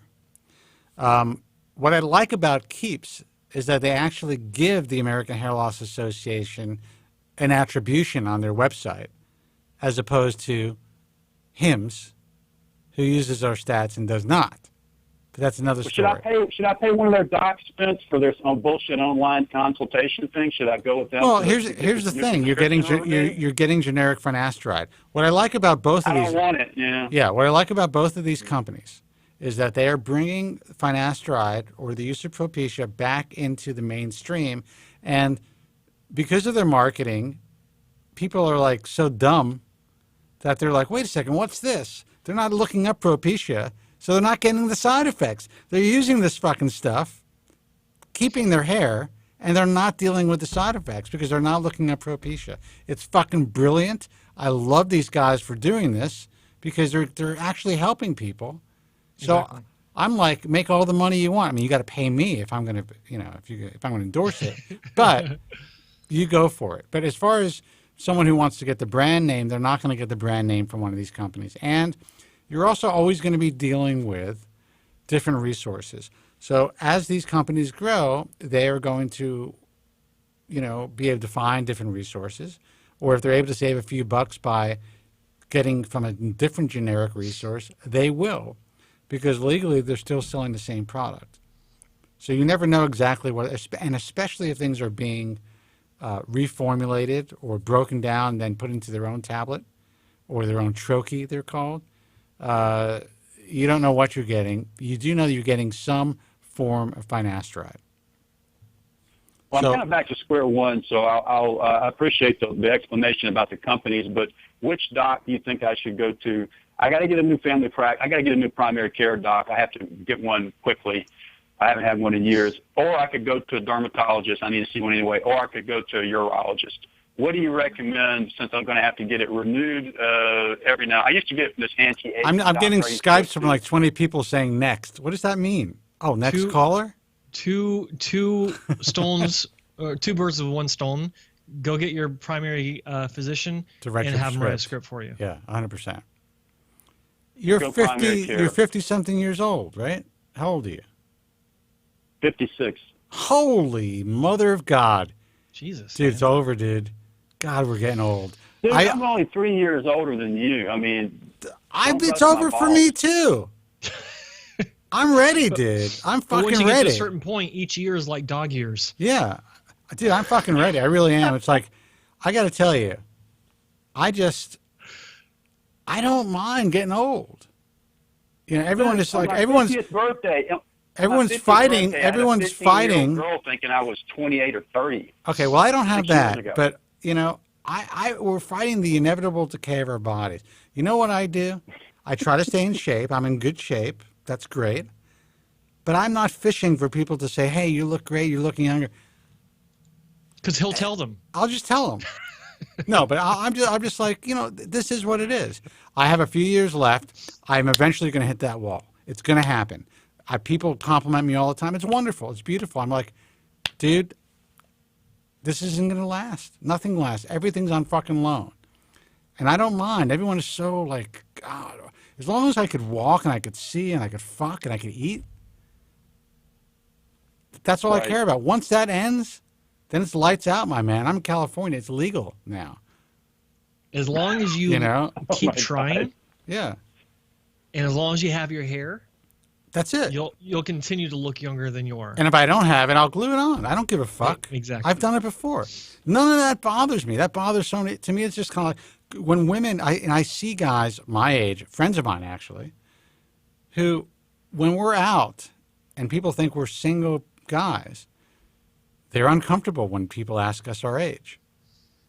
I know one guy who you know, Joe, who lies about his age by like 5 or 6 years. I'm like, dude, your dick tells the whole story, man. As soon as they see your penis, they know you're an old man. You can't hide. It's like a woman's hands. You know? Tells the whole story. Unless he's had some sort of rejuvenation procedure done. Is that even a thing? Scrotox. Yes, I'm getting it next week. Scrotox. Oh my God. Hold on, I'm taking that domain out. Bro. That's a good domain right there. It is. It is. Go ahead. You answered 2 out of 3 of my questions. The last one was, what about this topical liquid finasteride? If you're fine with oral, then stick with oral. If you're having side effects, then it's a question. But you've been taking the oral finasteride for how many years now? Over 20 years. I was going to say, how many decades now? There's no reason to switch. I started it when I was about 35, and I'm 56 now. I was 35 or 36 when I started it. And you still have hair. And you still have a lot of hair that you're able to mock up. So why fuck with it? Yeah, I can still mock up. You know, I'm getting, you know, I've lost some ground, but that was, I'm sure, due to stress and cortisol. I've been through a lot of shit in the last few years. You know, a lot of family members, a lot of crap happened, and I think switching over to the generic crap to save some money with my health, health insurance stuff, I think that screwed me too. But I want to go hardcore again, and I'm just wondering, I'm going to get back on the name brand as you guys recommended. Spence, I think I'm going to go back to doing 1.25 milligrams a day, or maybe even half a pill a day, maybe 2.5. And I was wondering about going back to minoxidil. Should I try that again? Dude. You want to go through a shed, get yourself on minoxidil as soon as possible. Do what you're doing. I got a scalp condition right now, too, so that's probably not a smart thing. We're going to take some more phone calls, but you keep doing what you're doing. Stick to what you're doing. Yeah, don't change. Talk to your doctor about it. You're fucking 56, man. You've been calling the show for 20 years or something like that, and you still got your hair, or a lot of it. You win. You win. You do. You know how it is, man. It's follicle greed. We always want more, right? Dude, listen. You gotta accept it at some point. You're 56. You still have hair. People say you look younger. You'd like to tell us that all the time, and I know it's true. You were a former model. You had it all, dude. You had it all. Now you're 56. Not just a former model, but a former Alabama model. That's right. So you got it all, dude. Enjoy it. Go out there and fucking get laid and have a good time. Thank you for your time, gentlemen. I appreciate your expertise. I don't want you calling from the old folks home one day saying that you're still looking for a chick. That's what the money is for, my man. That's why we are at this stage. We have the money to basically, you can get any chick you could afford at this stage in life. So enjoy that. Thanks for your time. All right, man. Take care. Thanks. All right. See you, George. He doesn't like when I talk about prostitutes and stuff. It fucks him up. 888-659-3727. I think it should be legal everywhere. I think that is the stupidest fucking thing in the world. I can make money using my brain and my voice and my ability to write. But if a chick's got a nice pair of tits, it's against the law. That's ridiculous. That's what they were born for. You know what I don't understand about that? And even, when people judge strippers and stuff, they're doing the most honest work there is that's out there. They are giving people pleasure. But if you go to medical school and you put on a white coat, you can con the world and you're respected. Don't fucking understand it. That's one of the great questions. It is. Don't judge the hookers. Hey, you're on the air. Who's this and where are you calling from? Hey, guys. How you doing? It's Rich from Jersey. Rich, Hello, what's happening, Rich. man? Yes, Common Law does listen to the show at times. And she rolls her eyes most of the time. But go ahead. You're going to get in trouble, Spence. Dude, what can she do to me that hasn't already been done? That's how I feel about it. Listen, the way I look at life, it's like Goodfellas. Everyone's got to take a beating once in a while. So, Rich, how you doing, buddy? How you doing, Joe? So you got my picks? I got your picks. You want me to throw those up on the screen? Sure, go right ahead. Okay, before I do, tell Spencer and everyone listening what your situation is. What's going on? Why are you calling in, and what am I going to show them? Well, I'm just calling in to show how my experience was and how my progression is going right now with Dr. B. Which Dr. you know, B? Dr. Baubac or Dr. Bernstein? Baubac. Okay, that's right. You know, I should say I get so many calls that I forget. I'm just forgetting. Period. Well, Rich has been he's been on me on asking me if I've been seeing his email because he wanted to update me, and I looked. I didn't see his emails, but I had to go through like 300 over the last weekend. So I do apologize. Maybe I just overshot it. But so he asked me in the chat room, did I see them? I'm like, nope, sorry, resend it. He did it immediately, and so it's like, all right, well, you want me to? I guess you want me to review your progress. Jesus Christ! What a fucking setup! What does he got? Like a hand growing out of his head? A foot. Well, actually, yeah. No, are you asking? You actually want my opinion on your progress? Is that why you were sending the photos? Sure. I sure. Of course. Okay. All right. So while I do that, you start talking about your the lead up to you found him and all that good stuff, and how was the procedure? And by the way, before I'm going to answer Jay Jones in the chat, there's no convertibles involved because of my hair. I had a convertible for a while. It was one of the first hardtop convertibles, and I could only enjoy it with all the windows up because of my fucked up hair situation. So after that time, I've never owned a convertible. But the women will be there. 888-659-3727. You guys can call in on the empty lines. Okay, so now we're looking at your head. Bald head. All right, let me see if we can increase the size of that image. Yeah, I'll do it. Hang on a second. Why is this? There we go. Here we go. All right. So that's your before. Yeah, that's before. How old are you? And 50. Okay, you got a pretty young scalp. Yeah. And this is what, day of or the next day after surgery? Yes, that's the next day. Can you increase the size of that, dude? Let's see, there we go. Okay, you got some scabbing there. Scabbing there. I mean, it's scabbing. No big deal. There was a little bleeding during the night, I guess. Yeah, it's not. That's definitely not necrosis. That's scabbing. And how many days? We got here? So how many days are you here?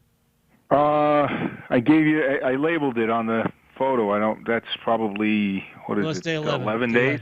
Yeah, day 11. Okay. I got to tell you, man, that looks fucking clean. Looking tight, man. That is tight. That is what, honestly, I don't want to stroke this guy. I know he's part of what I do, but that is what work should look like.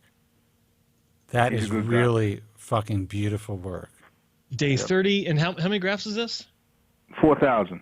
4,000. So created a new hairline and went back to the vertex. Did not go into the crown. No, I didn't want to do it. All right, and you had obviously you had all FUE. All FUE, yeah. Okay.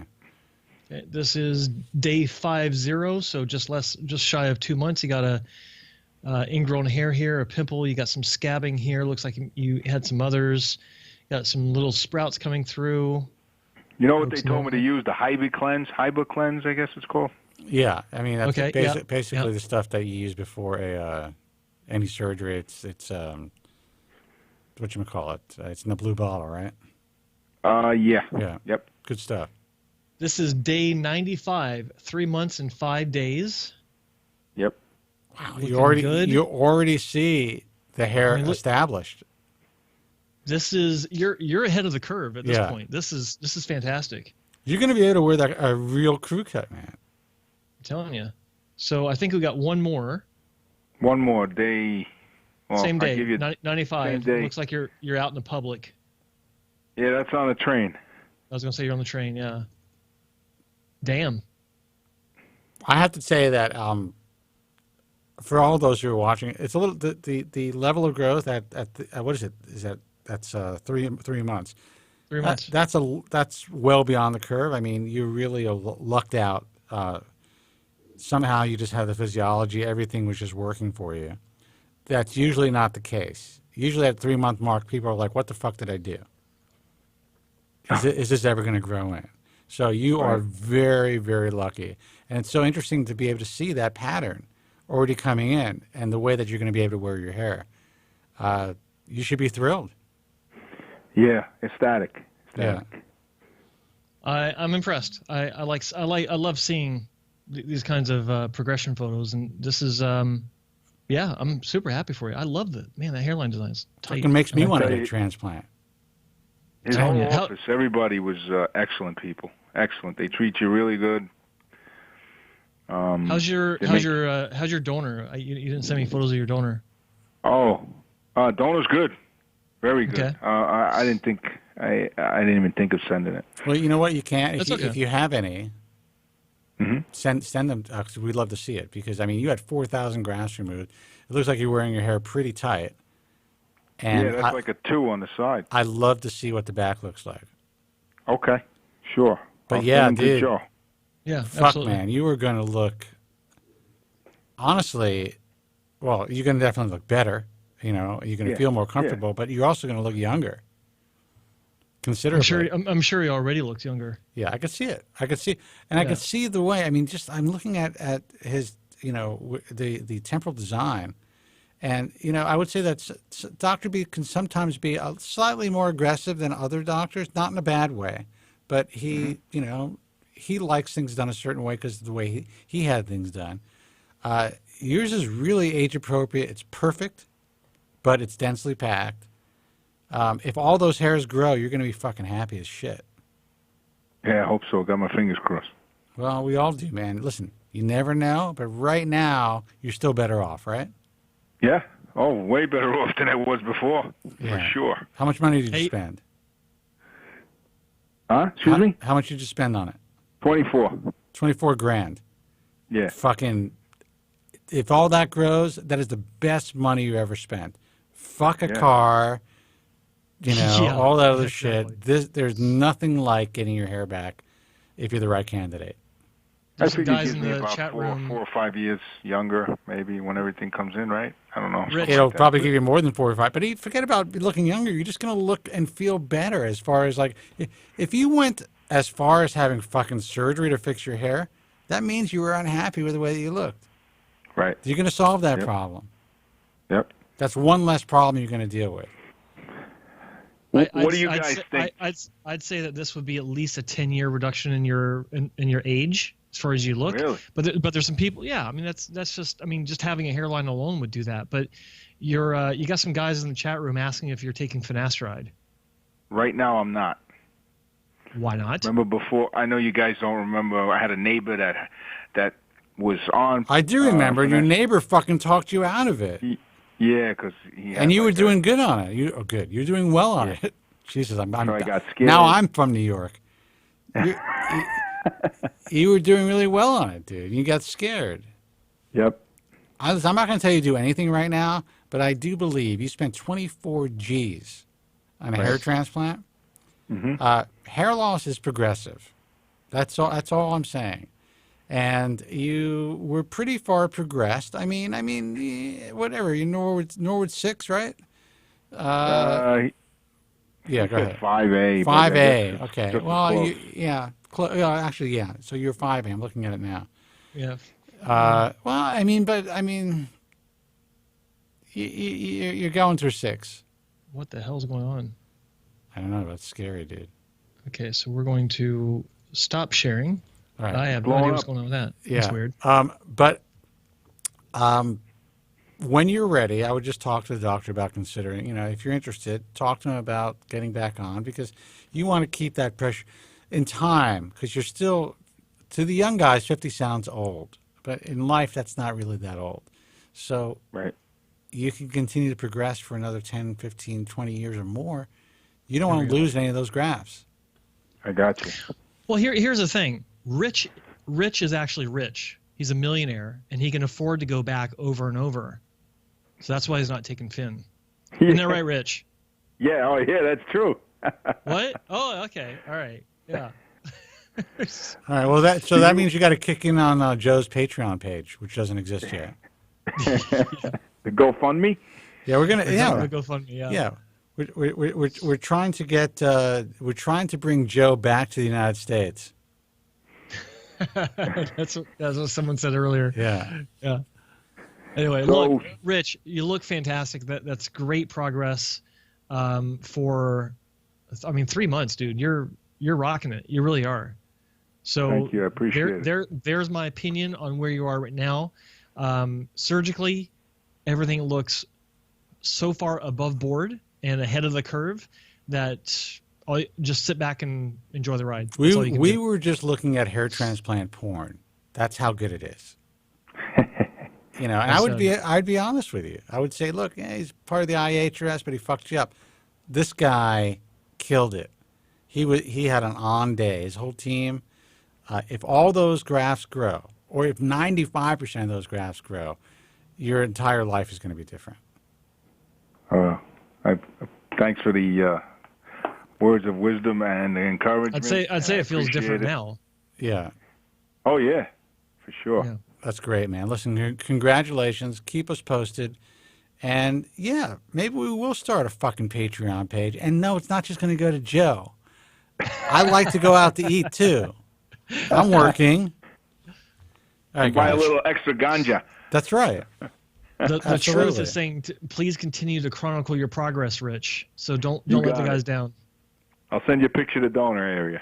You know what, Rich? Dude, when you have time, and I don't like to force anybody to do this, but if you ever go on Bald Truth Talk, chronicle your progress on the forum.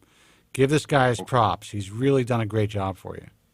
Okay. All right, man. I will do. All right, you take care. Thank you, guys. Okay. Have a good night. Bye-bye. All right. Bye-bye. Thanks for calling. Shit, man. That fucking gave me a chub. That was a good-looking hair transplant. Like, damn. 888-659-3727. That's not what we're seeing coming out of a lot of clinics in the UK. That's all I'm saying. Exactly. Or Turkey. Or guys who are on YouTube who've had hair transplants in Turkey. I got someone else just sent me some photos. And he wants us to look at them. All right, let's take a phone call. Yeah.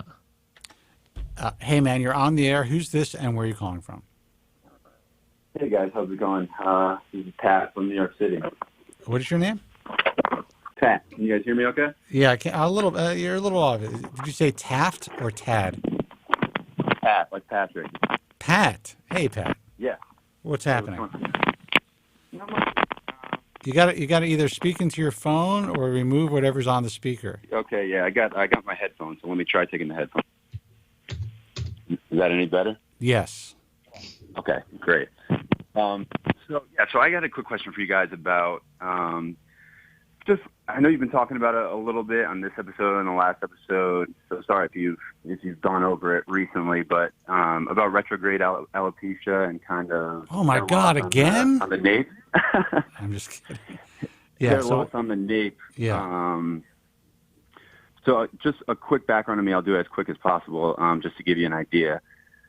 I started noticing hair loss when I was around 19, 20. Took Propecia in college while I was, probably around the age of 19. Stopped taking it while I was in college just because I didn't have the discipline to take a pill every day, so I kind of stopped. And then just recently, think about that you didn't have the discipline to take a pill every day. Right. That's amazing to me. I was a dumb college kid who. I bet you had the discipline to drink every day. Exactly. Yeah. So in hindsight, I should have kept going with it. But yeah. But anyway, so I got back on it. I got back on finasteride, it was generic finasteride. About a year and a half ago, I took it for about 15 months. Didn't really notice anything. It just kind of slowly kept thinning on top. So I recently went up to dutasteride. So I'm now taking dutasteride every day. And what I noticed was, so I always kind of had a really good donor area. I've always had a really thick donor area. But it just started kind of thinning on top, so I wanted to get after that as early as I could. But I noticed once about, 6 or 7 months in on finasteride, it looked like someone took a weed whacker to the hairs on my nape. And it just struck me as weird because I'd always had a kind of a thick donor area, so it always kind of put me at ease, just in case, if I could just get a hair transplant and, But once I saw that, it kind of freaked me out a little bit. And then actually once I switched to dutasteride, it just seemed to be getting worse. And I don't know if you guys have ever noticed that in your experience, that I don't know if it's causing some kind of effluvium or something like that. Well, let me ask you this. What about the rest of your donor? The sweet spot above the nape, right, and also on the sides above your ears? So the sides above my ears have definitely thinned out a little bit, but not nearly as much as the nape. So, and the safe zone, I guess, as you guys would call it, a little bit, but not really. It's mostly just in the nape. So I guess it's really not that much to worry about, but I'm just kind of curious as to what would cause that, or if that's just kind of a natural thing, or well, it depends. I would say, right, I would say that, and I would say that I've heard about this. And not for a very long time. Maybe many years ago, someone called the show to talk about this. It's not something you see a lot online. Right. It is possible that anytime you are taking these 5-alpha reductase inhibitors, that different areas of your body are going to react differently as far as hair growth or hair loss. For instance, even though there's really no clinical data showing this, there's no doubt in my mind the reason I have the hands of a 20-year-old Swedish boy is because of finasteride. Right. I definitely had a little bit more hair in my hands and on my arms and stuff, and I am essentially like an Asian 10-year-old, not downstairs, but you know what I'm talking about. And right. And so there was definitely a shift. Something happened. I've heard of it. I can't say that it's because of the drug for sure, and it could be coincidental. It could be due to age. But what about the hair that you are trying to save? How is dutasteride working currently for you, for the top of your scalp? I've only been on it for about 3 months now, but I'm actually taking 1 milligram a day, and I think the recommended dose is usually half milligram, 0.5. Yeah. Right. So I can't say that I really notice any difference between this and dutasteride and finasteride yet, but again, it's only been 3 months. So any adverse effects besides you're thinking that you may be losing some of your donor? No, not really. I mean, I know it's definitely, finasteride and dutasteride do something, at least to my either DHT levels or some sort of hormone levels, because I noticed when I went off Propecia, or when I switched from finasteride to dutasteride, it was about a month or two, and I noticed the acne on my forehead came back like pretty bad. So it was, and then once I got on dutasteride, it started going away again. So I know it's definitely doing something, but it finasteride didn't really seem to do anything for my hair. So I guess we'll see what dutasteride does. But well, I would say that, and again, we are not physicians here, right. and Joe's busy typing, but I would say that it's a possibility that the drug is causing you to lose hair in the nape areas and around your ear. It's very possible. It's not something that's usually, it's not discussed a lot. It's not something that we see a lot. I have received at least one phone call that I can remember about this. I don't know, Joe, if you were even listening, but Not in the least. Okay. But bring me up to speed. But Nape bottom hair, line is, shedding, he believes that using finasteride and dutasteride has caused him to lose nape hair and also weaken his donor overall to some degree. I've seen cases very rarely where that could be. I think you're saying that you've heard of it too rarely, but dude, you're on your own. Wow, that's that's a tough one. I mean, I've had people approach me about this before. If I recall, like maybe a couple people that I've seen in person that were talking about this issue didn't have the strongest donor zones to begin with. Not that they were bad, but But this guy said that he had a really strong. He's like, that was his saving fucking grace. According to who? Well, according to me, and actually I went to Dr. Bernstein, I don't know, a few months ago, maybe 8 months ago, and they were checking the back of my donor area. It wasn't really for a hair transplant consultation. It was more to, just to talk more about finasteride, dutasteride, and he, checked under the microscope back there, and he said my donor area was pretty good, or, good. Good. And I'm 26, so I feel like usually when you start using nape hair, I hear that a lot of, when guys get a little bit older, that starts to happen a lot. So I just feel like, it was just odd. It was just, again, like Spencer said, it could be totally coincidental, and I don't like to fear monger or anything. I hate when people do that. So I can't say it is from the drug. I was just, I'm just definitely wanted to get your guys' opinion if you've seen that. And it seems like you have, but just not very often. There's going to be like a website, nomorenapehair.com. And hold on. Yeah. No, listen, I have heard of it. It's very rare. It's not something you even see written about online. You may be able to find something, but it's definitely nothing that's ever been glaring that's popped out in all of my time online. But I have had calls, at least one that I remember, of a guy who believes that he lost a lot of his hair, a lot of his donor. Right. But what's interesting is he seemed to, if I recall correctly, he seemed to be a good responder to the drug, meaning that he grew hair back in the crown and he saved the hair on his head. So yeah, if that happens, I don't really care about the hair on my nape. So I'm gonna keep going. Dude, you grow your hair back, you do a fade, you're set, man. Yeah, exactly. Yeah. Exactly. Yeah. So, well, I appreciate the information, guys. All right, man. And thanks, and have a good one. Good luck, man. Take care. Thanks for calling. Thanks for calling. Good one. Bye-bye. 888-659-3727. We'll take another call, and then we'll call it a night. Right on. Is that cool, Joe? That's cool. I think if it's who I think it is, then we've got some more photos we'll be throwing. I don't want to interrupt I know you have a busy night and all. Well, I do. Thank you very much. I know you do. Hey, man, you're on the air. Who's this and where are you calling from? Hey, guys, this is Aaron from Massachusetts. Aaron, what's happening, man? How are you? Hello, Aaron. I'm doing well. How are you guys doing? About the same. Pretty well, I guess. Not too bad, buddy. Not too bad. Cool. First-time caller. I've been following the show for a couple months now. I think it's great what you guys are doing, especially with the consistency. It's pretty awesome, so definitely keep it up. Yeah, but who gave you 5 dislikes, Joe? Was it some anti-finasteride dudes? Probably. God almighty. Guys are in the room like the fucking show. There's a lot of guys in the room right now. Yeah, go ahead. Totally. I've been following Joe's YouTube channel for a little bit now. And I actually reached out to Joe a couple weeks back trying to connect and set up a time to hopefully call in.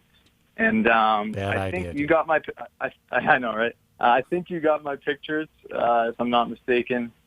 I do have them, just you're not completely correct with the history. He was the first person that heard us and heard us talk about and want to engage us with the Rate My Hair Transplant. If I recall correctly, is that that right? idea is just out the window at this point. Yeah, as we thought. Here we go. Yeah, we're here. You guys you can tear it apart, which I expect. That's actually why I'm calling in. Just to give some context, if you guys don't mind me kind of telling my story, I don't want to make it too long-winded. But, go ahead. Cool. Just for context, I'm 26 now. I started losing my hair when I was about 19. while I was in college. I noticed it to start thinning. Like any 19-year-old in college, I ran and got some volumizing shampoo or whatever that did the trick for like a couple months. And but it runs in my family. My dad lost it. My older brother lost it early on, so I kind of knew what was coming for me. And then by the time I was 21, I was kind of ready to start, doing a little bit more. So I started minoxidil, just using, your typical Rogaine, and I've been using that pretty routinely ever since. And I always knew that I would probably want to do something down the road. So when I got out of school, my hairline started receding, fairly aggressively, and I saw the writing on the wall. And I'd already been doing some research, and I knew I wanted to do something, so I just, I turned to YouTube and just started, watching a bunch of videos and then just coming across a few blogs and stuff like that. Unfortunately, I didn't see Joe's channel yet, but I think one of the first videos I saw was popular at the time was Dr. Bolton's video, and this is like early on in my that fucking guy, he came out of nowhere so strong on YouTube. It was brilliant. Oh man, brilliant. And this was like, in my infancy of ignorance, I'm like, oh, these guys look pretty good. Like, all right, so there's options out there. So I started digging more, and then I came across a blogger.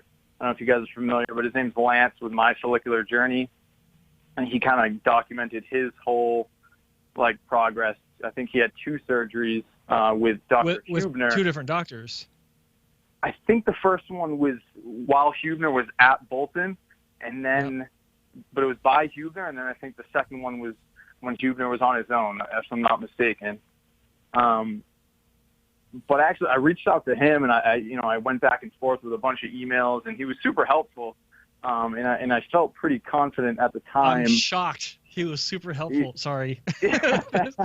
Sarcasm. Well, again, this is like my this is my I'm still ignorant at the time. So wait a second. You mean he hasn't gotten your money yet, and he's helpful?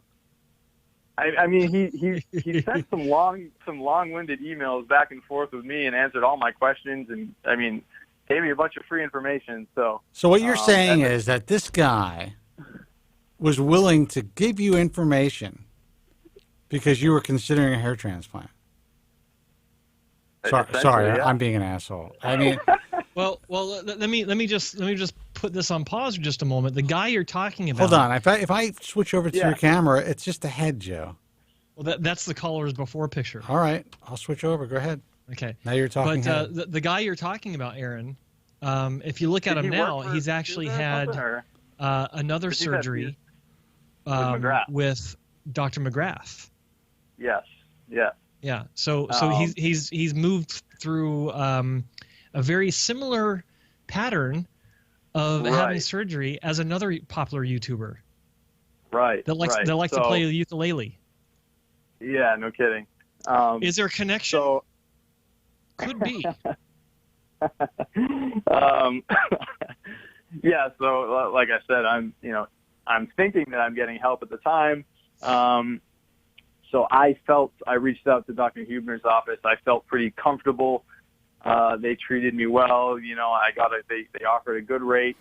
So I decided, I think I was 24 at the time, and I decided, I'm going to do this now. Well, I had an opportunity to do it. So I was like, you know what, I'm going to do it.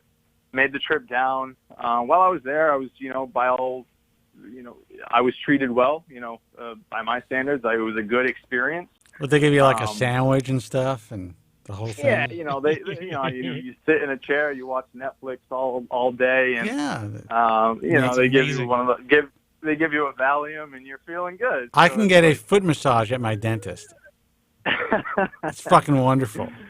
Yeah. I mean, she happens to be great, so I mean, I'll take the massage too. Yeah. But yeah, go ahead. Yeah, but like I said, he was a nice guy, treated me well, but immediately post-op, and I don't know if I shared a picture, but I shared a picture a week later. But I knew that it didn't look like what I expected it to. I had some pretty excessive scabbing, and the graft didn't look too densely placed. But I was like, you know what, I'm just going to trust the process, and just stick it out. And I'd say around like month 7, I reached full, full blown, no longer trusting the process. Yeah. Well, no, it was.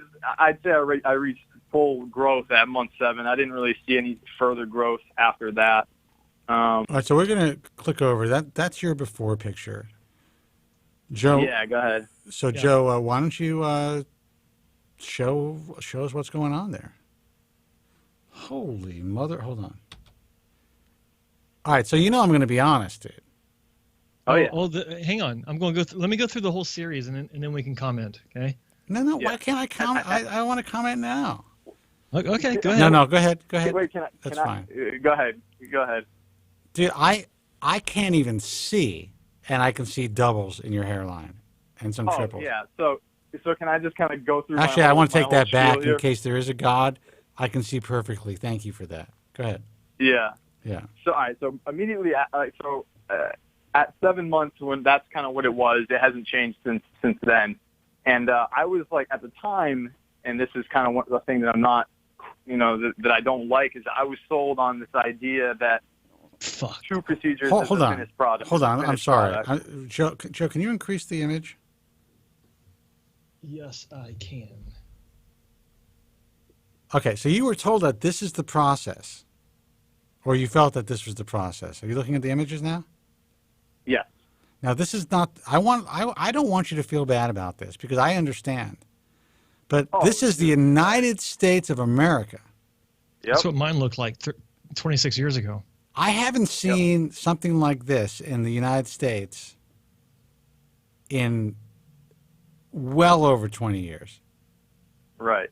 How long after surgery is this photo? This is 1 week, and then I think by week 2, most of the scabs had fallen off, kind of just naturally. But I mean, there was, you can see they're everywhere. But this is a young guy doing your surgery. This is what I don't understand. Yeah. And again, like I said, this fucking guy was on Dr. Oz, for Christ's sake. Yeah, he was on national television. And this is not. I've seen other people from his clinic, and I don't want to rash him or anything, but it's not. I'm not the only one. You know what I mean? Well, let's put it this way. I'm not bashing anybody. You asked us to rate your hair transplant, and at this point, I'm rating it as it sucks. I'm with you. You know, that's double, triple. Triple. I see a triple from here. Yeah, there's a triple right there. Yeah. 1, 2, 3. See, 1, 2, 3. Down to the base. There's like a 5. And it's hard to see, but there's literally there's a 5 right in the center, like one layer back. It's a big chunky graft just sitting there, and it's like, okay, right there, right here. It's now here's the reality. You asked us to rate this, and I'm saying that it sucks, but I can tell you this: you are, even though your donor looks a little, it's not incredible. You are certainly repairable, and I think you can live a pretty normal life. Aaron, repeat on the for the guys in the chat room who did your surgery, where you went. This was Dr. Huebner in Fort Lauderdale. Yeah. Holy cow. Yeah, so like I was saying, he kind of sells the idea that one procedure gets you 30 to 40% density and that 2 procedures is a quote-unquote finished product. So that's what I'm thinking. I'm like, all right, well, this is kind of as good as it gets.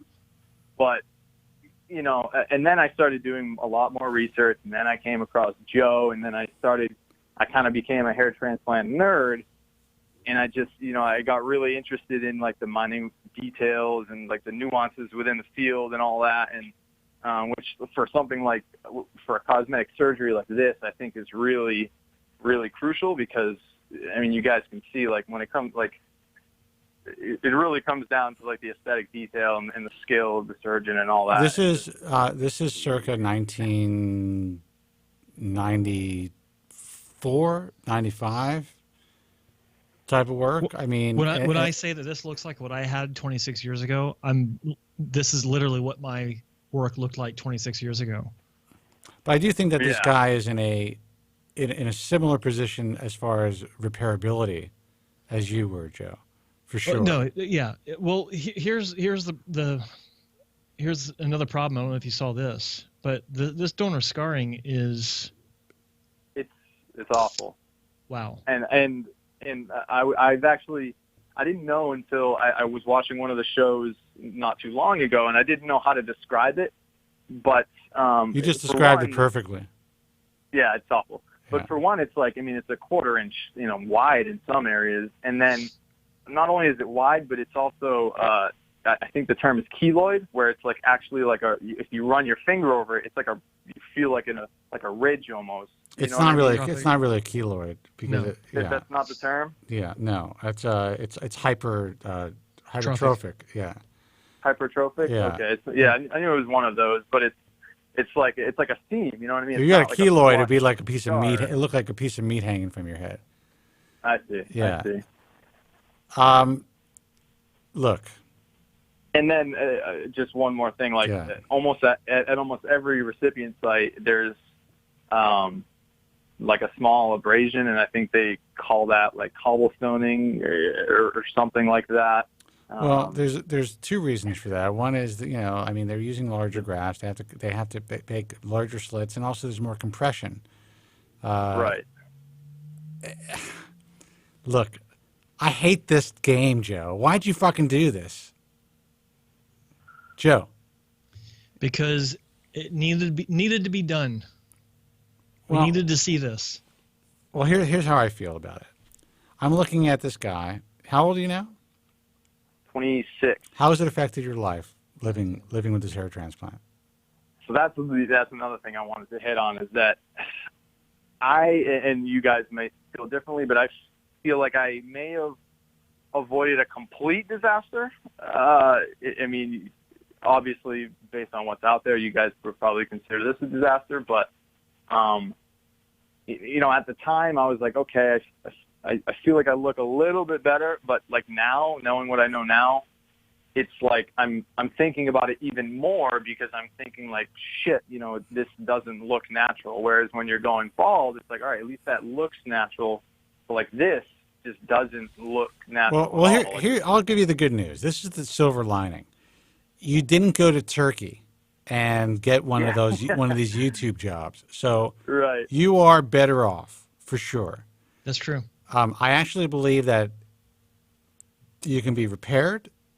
That hair could be made to look natural. Some of the, the hairline has not been placed so low where you are really fucked.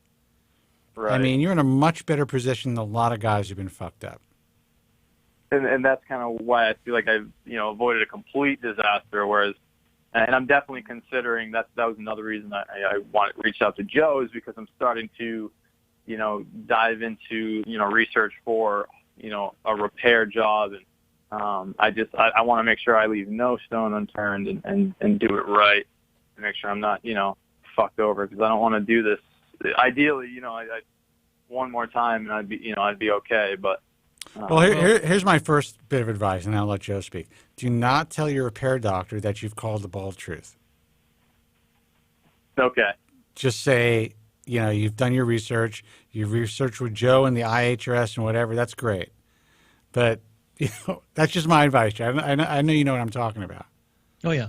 I mean, these guys would be, there are some guys out there who, the thing about any type of cosmetic surgery repair, essentially, you then become the problem of the next doctor. And it's as though, for some reason, it's as though patients have amnesia and forgot that they were originally fucked up by somebody else, and the doctor's just trying to help. And usually can make a reasonable improvement. But if it's not perfect, then all of a sudden it's that doctor's fault.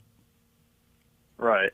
So, that's the way a lot of doctors end up looking at repair situations. So your best bet is when you're going for a repair is just to say, look, you've done your research, you watched the bald truth, you've spoken to Joe, whatever, you've gone to the IAHRS.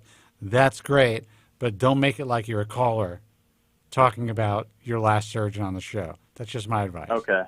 You know what I mean, Joe, right? Yeah, no, absolutely. And I think that I just want this guy to be treated. What's that? I want this guy to be treated. I don't want doctors to like fear treating him. Well, no, exactly, and I think that Aaron needs to also kind of take stock of where he is and consider, based on these photos that you sent and that Spencer's seen and that you're so kind to share with everyone that's watching this. What is your priority for another procedure moving forward? Is it to deal with the hairline issue, or is it to deal with the donor scarring issue? In a perfect world, I would kill two birds with one stone and have a second FUT procedure where that scar is removed. Where are you located again? Scar, and then that Massachusetts. Oh shit! So you flew all the way down to South Florida? Oh yeah. I mean, I understand it, but yeah, it's interesting. I think that it's in your best interest to not look for the perfect world solution, and you need to prioritize what it is exactly that's the most important thing for you: the donor area, or the hairline, because. And this goes back to expectations and also with dealing with your doctor. You don't want to put yourself in a position where you put pressure on the doctor to deliver that perfect solution, and you don't want to put the expectation on yourself where you're expecting that perfect solution, because if you do that, then both of you will wind up being disappointed. And I think that look, you're in a position where this is one surgery. One. Yeah, just one. You need to understand that the next surgery is by far the most important one, because you just can't afford to screw up. And Absolutely. That's with the choice, and of course with the doctor himself can't afford to screw up, because every effort that you make makes it more difficult to go backward. So you have a great attitude about this, and I commend you for that, and I think it's really healthy. But in this, I mean, and based on the emails back and forth, and obviously listening to you right now, you sound like you are in a better position than a lot of other guys would have been in the same, had they been through the same thing. So I would advise you speak to some doctors, several doctors. At least 5, bare minimum. Go for 10 if you can. Go down the IAHRS list. Great place to start. Talk to the doctors I work with. Great place to start. And gather together all of their assessments of what they feel they can do for you. And, metaphorically speaking, throw it all on the floor and just kind of compare, right? And then actually go and see them. Yeah. Yeah, no, of before course. you make your decision. Yeah, you have to see them. In fact, I implore you to not have surgery with anyone unless you have sat down in their office and they've tugged and pulled on your scalp and had a firsthand look at what you're going through. Because if you're going through another strip, the biggest thing that will help you is to have mutant laxity like I used to have. That's what Dr. Wong referred to me as, is a mutant, because my laxity kept returning. And I had 2 wide donor scars, as a matter of fact, and he was able to get both of them in one shot. I was by far the exception, not even close to the rule. So obviously that's not going to happen to you, but the more loose your scalp is, the higher the probability of not having the one-shot solution, the perfect solution, but having a great base moving forward. Right. So research, contact, virtual consults, see what they say. Hop on a plane if you have to. Being in Massachusetts, you have to hop on a plane or take a road trip and go see these guys in person. There's a guy in Scott Bowden in Connecticut. He's very, very underrated, very, very good doctor. Really, is great strip, does really, really good FUE. Yeah. And he's a very caring guy, honest as hell. So that's probably the closest person to you. And to be honest, I'm not super. I'd much rather make the trip for the right doctor than just focus on proximity. So I'm definitely willing to, travel if I have to. Well, you're going to have to travel no matter what, but that's one stop you can make to get his assessment. Yeah. Because you want to totally see him agree. in person. You said that was Bowden? Scott Bowden, yeah. Boden. The guy knows his shit. He's really good at what he does. He's totally underrated because he doesn't really do a lot of online stuff. Right. But he's really good. So he's close enough where you can at least have a visit and get your first in-person assessment of what's going on. And then you can go to New York. And then, you know, there's guys in South Florida, too. If you want to take a vacation, go down to South Florida. There's a lot of guys down there. You know who's, still doing probably 50% of his practice is strip, is Paul Rose and Bernie Nussbaum. Excellent guys. Really, they'll tell you the truth. And sadly, I know that, at least from what I understand, that practice sees a lot of similar issues that are being done in South Florida. Really? Yeah. And they're treating a lot of those patients. And I spoke to Dr. Rose about it, and he says it's actually overwhelming. Really? Yeah. Wow. Now, am I crazy to think, because I guess I've heard of patients in similar scenarios going back to their doctors and asking for, reimbursement or some sort of compensation, or just being like, hey, I'm not satisfied. My question crazy? is, have you actually talked to the doctor about your current situation? And if so, what did he say? Not in light of, I guess, in the light that I'm talking to you guys, no, I haven't. And that's a very interesting thing, because there are doctors out there who will say to you, my patients, all my patients are happy. They're not really complaining, or they think there's, maybe some complications or unrealistic expectations. I spoke at a hair transplant conference about 2 years ago, and I brought we did a survey through the American Hair Loss Association, a whole bunch of questions, had well over 1,000 people take the survey. These are all former hair transplant patients. And they spoke about things that these guys had no fucking clue that they were complaining about. So you are a very typical patient where these guys are just like totally surprised. This guy walked out. He never called us back. He seemed, he went on with his life. He was happy. Yeah. You go in there and you say, listen, motherfucker. It's actually your responsibility. You have to call him up. You have to send him these photos that you sent to me that I just shared. You have to talk to him. You have to tell him your opinion and ask him what he's going to do about it. Would I be out of line? Obviously not, but That's a very interesting comment too, and that just really speaks to, and this is not just you, it speaks to the bullshit we've all been reared to take from people in life. That's from fucking kindergarten, standing in line, doing this, doing that, going to lunch, living our fucking lives, kowtowing to authority figures, guys in white coats. This guy is the fucking hired help. That's how you have to think of it. You fucking hired him to do a job. Yeah. Like a fucking mechanic. And he fucked up your car. That's it. You're in charge, man. You're one of a kind car. You're a custom car that cannot be replaced with another. You cannot fix my this. only car. Yeah, this is my car. You fucked it up, and I'm still paying for it. What are you going to do to fix this? Right. You're in charge, dude. You own this. And this isn't just about this particular guy. You fucking own these guys. I tell everybody, I'm friends with these doctors. These guys, I've worked with some of these guys for over 20 years. But I'm sitting in a bar with them, I'm like, look, you're only as good as your last result, man. That's the way that it is. That's exactly the way it is.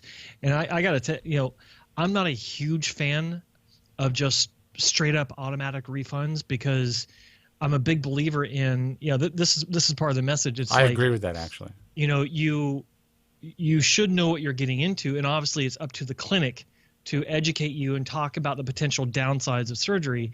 That's just informed consent. It's a basic tenet of medicine. and unfortunately, it's not being done. But and because of that, when patients are properly educated all around, they have a comprehensive education from multiple sources. They should understand that they are risking a potential failure. However, there are cases where it's just like the perfect storm of nothing going right. Man, just like, dude, come on, look at me. It's like I firmly believe that you're in a position for a refund. Okay. If you don't mind me asking, like, what would be the most, I guess, formal way to present this information to? There is no the formal doctor? way. Like, just like an you email, call up the just doc. be like, hey, yeah. You call up the doc. You tell him how you feel, what you're experiencing. Email him photos. Say, I want your personal email address. I don't want this to go through your receptionist. I don't want this to go through your, anyone else. I want these to go straight to you because I don't want there to be any delay in you seeing what's happened. Right. Get the email address. Fire off the email. Don't send them, links where he has to request access like he did with me. I know it was a fluke. He didn't mean for that to happen, but make sure that he's got legitimate links so there's no delay. Right. And call him back. Call him back 10 minutes after you send the email. And tell him what ask him what he says and what he believes is the reason for your outcome, and then ask him what he's going to do about it. And if he says, "Well, I'll fix it," it's up to you. But I think that you should accept nothing less than a refund so you can move on. So here's the thing: I came across as, look, these guys are the hired help, all this stuff. The reality is this. You get more with sugar than you get more with honey than you get with vinegar. You go in there, just like Joe said, you tell them the story just the way you told us. You have a great temperament, like they're saying in the room. You're a very level-headed, reasonable person. You are certainly not someone with body dysmorphic disorder. You are certainly not someone who has unrealistic expectations. You are fucked up. And he's not blind. So he's going to see that as well. So you go in there, just say, "Look, doctor, I didn't know how to approach you. I'm very unhappy with my results, and this is why. Look at the pictures, and I need to get this repaired. I can't feel comfortable moving on with my life, and I'd really like to. I found a doctor who I feel comfortable with, or I'm looking at some doctors who I feel more comfortable with repairing the work, and That's it. Not like, I don't like the whole idea. What are you going to do about it? I would say,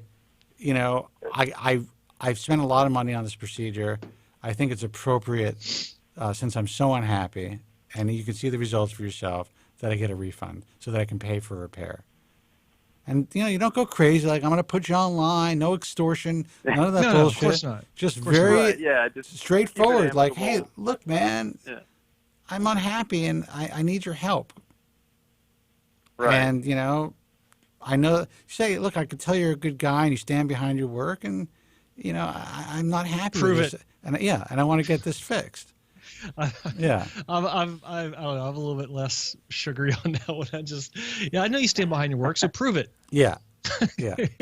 I'm a believer of, and like I said, I come on the program and I talk a good game, and in the end I get everything done because you have to be reasonable. And you have to come across like you're not a fucking lunatic. Because as soon as you come across as a lunatic, you're hearing from their attorneys and you're dealing with them. It's a one person, one human being to another. He has to sleep at night.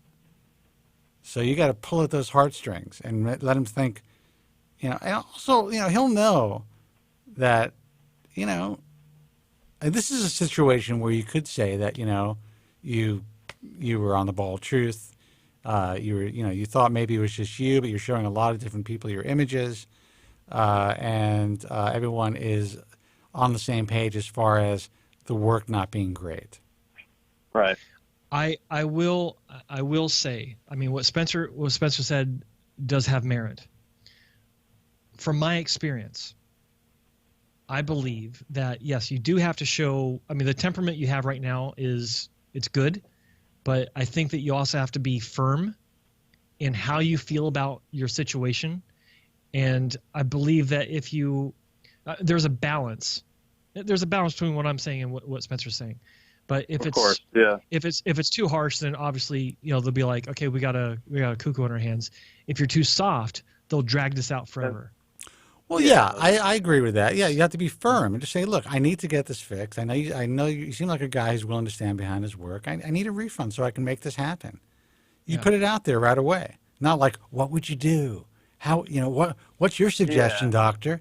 Fuck that. This is what I want. How do you feel about my hair transplant? Don't kick the door in, but don't go crying to him either. Right. Just, you know, nice. Yeah. Right. Yeah. And that's it. You know, very matter of fact, this is what's happening. I'm very unhappy. I know that you stand behind your work. You know, you I'm sure he claimed that he stood behind his work, or there's something. Of course. You know, just say, look, I got to get this fixed. It's going to cost me a lot of money, and I really would appreciate a refund. I'm very unhappy with this. And that's it. And you know what? If he's smart, he's just going to write you a check. Yep. He doesn't want any trouble. He knows how insane people can get online. I mean, you don't have to walk in there like a fucking madman, but he knows, deep down, he knows anything could set anybody off. We live in a crazy world. I got to tell you, if I was a physician, someone came to me and said they're unhappy, I would fucking buy them lunch and pay them back. And that's it, especially if it was real. I'd fly them down from Massachusetts and buy them lunch and pay them back. I'd be like, dude, I am so sorry. I fucked up. Yeah. Right. You know, you tell me how much it costs to repair it. I'll pay the doctor myself. It's smart business. I mean, it's one. Lovely. Yeah. That's one. You're one patient. How much did you pay for the surgery? Believe it or not, I got it. I want to say $8,000. I think, and then he gave me like a $500 like credit for the flight or something like that. But he pissed $8,000 today. Yeah. Yeah. Exactly. You know? Yeah. Don't even worry about it. You get your money back. Just ask. Agreed. Cool. Just ask. It'll happen. Yeah. All right? Cool. All right, man. I really believe that that judging from your images, I think the one of the luckiest parts is that he didn't give you a really low hairline. Yeah. So you're totally salvageable in that respect. It's definitely a blessing to count right there. Yeah, no, I agree. I'm with you guys there. So I wish you the best of luck. Sorry I was a little harsh with the reality of what it is, but, you know, listen, you asked. No, man, that's the way it is. That's why I called in. So. All right, man. But I do honestly believe that that you can be helped. But you got to. Joe is right. This is a fucked up thing to think about, but you got one chance now. Yeah. So you got to make it count, because if someone else fucks you up, we're talking, I don't know, hairdirect.com. I mean, that's it, dude. Yeah. So this is the reality of your situation. So just find someone who's confident, find someone you're confident with, and you might want to start small. You know, you might want to not have to totally, you know, really concentrate on correcting that hairline, adding some density. And if they can fix the scar the first time, terrific, or make it better, terrific. But have realistic expectations. Do it incrementally if you need to. In fact, you might want to consider, like, if you decide to go for the hairline first or second, doesn't matter, but you might want to consider, you know, like Spencer was saying with baby steps,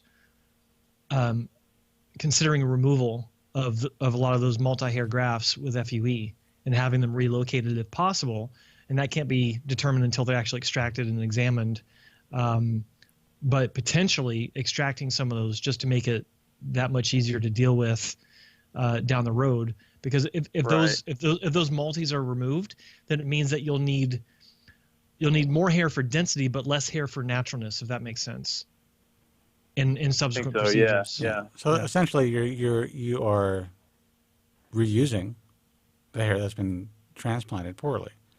Yeah. So and it can be done. I mean, even those multis, I mean, they could be cored out. If it's done correctly, you're not really going to see anything, especially if there's more hair that's surrounding it. Yep. So yeah, that's kind of the route that I was thinking. Yeah, yeah, that's the best advice we can give you, dude. Look, dude, it sucks that you got hit with this. It sucks that you got hit with this at 26, but there is hope. Just, please proceed carefully, move forward carefully, and keep me updated, keep us updated, and we'll, I'm sure this will, in increments, it'll work out to your favor. Just one step at a time. Contact the clinic, and let them know. You have to let them know how you feel before you do anything, actually, and show them the result. Yeah. Yeah. Cool. Yeah. No, definitely. All right. And bring some of those fake tears too. Just pop them in your eyes and you walk. Yeah, walk exactly. Through the door. Yeah. All right, dude. Listen. Good luck. I think you're going to be okay. Just really be careful and continue to do your research before you jump in. Yeah, no, definitely. And you guys are a huge part of that. So I thank you guys for what you do and just, taking my call and other people's calls and just putting out the content you do. It's definitely a huge help to the community as a whole. Well, like the fucking thing then. Click that click like button. All right, man. You take care. Good luck. Let us know what happens. Yeah, you. Okay. You too, guys. Take care. Thanks Bye-bye. for calling, Aaron. I'm hungry. I don't know. I mean, do you want to take one last call or do you want to go? No. Okay. Time for dinner, man. All right, guys. Call Friday. Great program. Call Friday. Whoever's holding on, call Friday. Sorry, Joe can't do it. Joe doesn't want to do it. I would have taken the call. I was ready. I would have done it, but Joe said no. But Joe said no, so we got to go. Sorry. Blame Joe for this one. But hit the like button. Yeah, but hit the like button. Fucking 5 dislikes. Who's gonna dislike this? It's unbelievable. What could you have done? YouTubers. And I say you because I know it can't be me. Follicle Friday. Follicle Friday. All right, guys. The website, Joe Tillman's personal website is hairtransplantmentor.com. Check out Joe's journey from normal to not so normal to back to where he is right now. Hero. Zero to hero. He is the original hair transplant dude. Smug too. Sometimes, at least according to some of your people. Yeah, my peeps. Exactly. Peeps. The American Hair Loss Association is americanhairloss.org. For archives and for segments of this broadcast, check out thebaldtruth.com. Do me a favor, subscribe to The Bald Truth as well. Just put your email address in there. We don't sell your shit. You will get notification anytime we put clips up. All of that helps our work, helps what we're doing, the entire process. Just by liking things, just by subscribing to our pages, just by becoming members on Hair Transplant on Bald Truth Talk. Yeah, make a post once in a while. Support what we're doing so that we can continue to get this information out to you guys. Also, if you're considering surgical hair restoration, check out the IAHRS. That's IAHRS.org. Listen, there's certain reasons why some doctors just are not part of the IAHRS.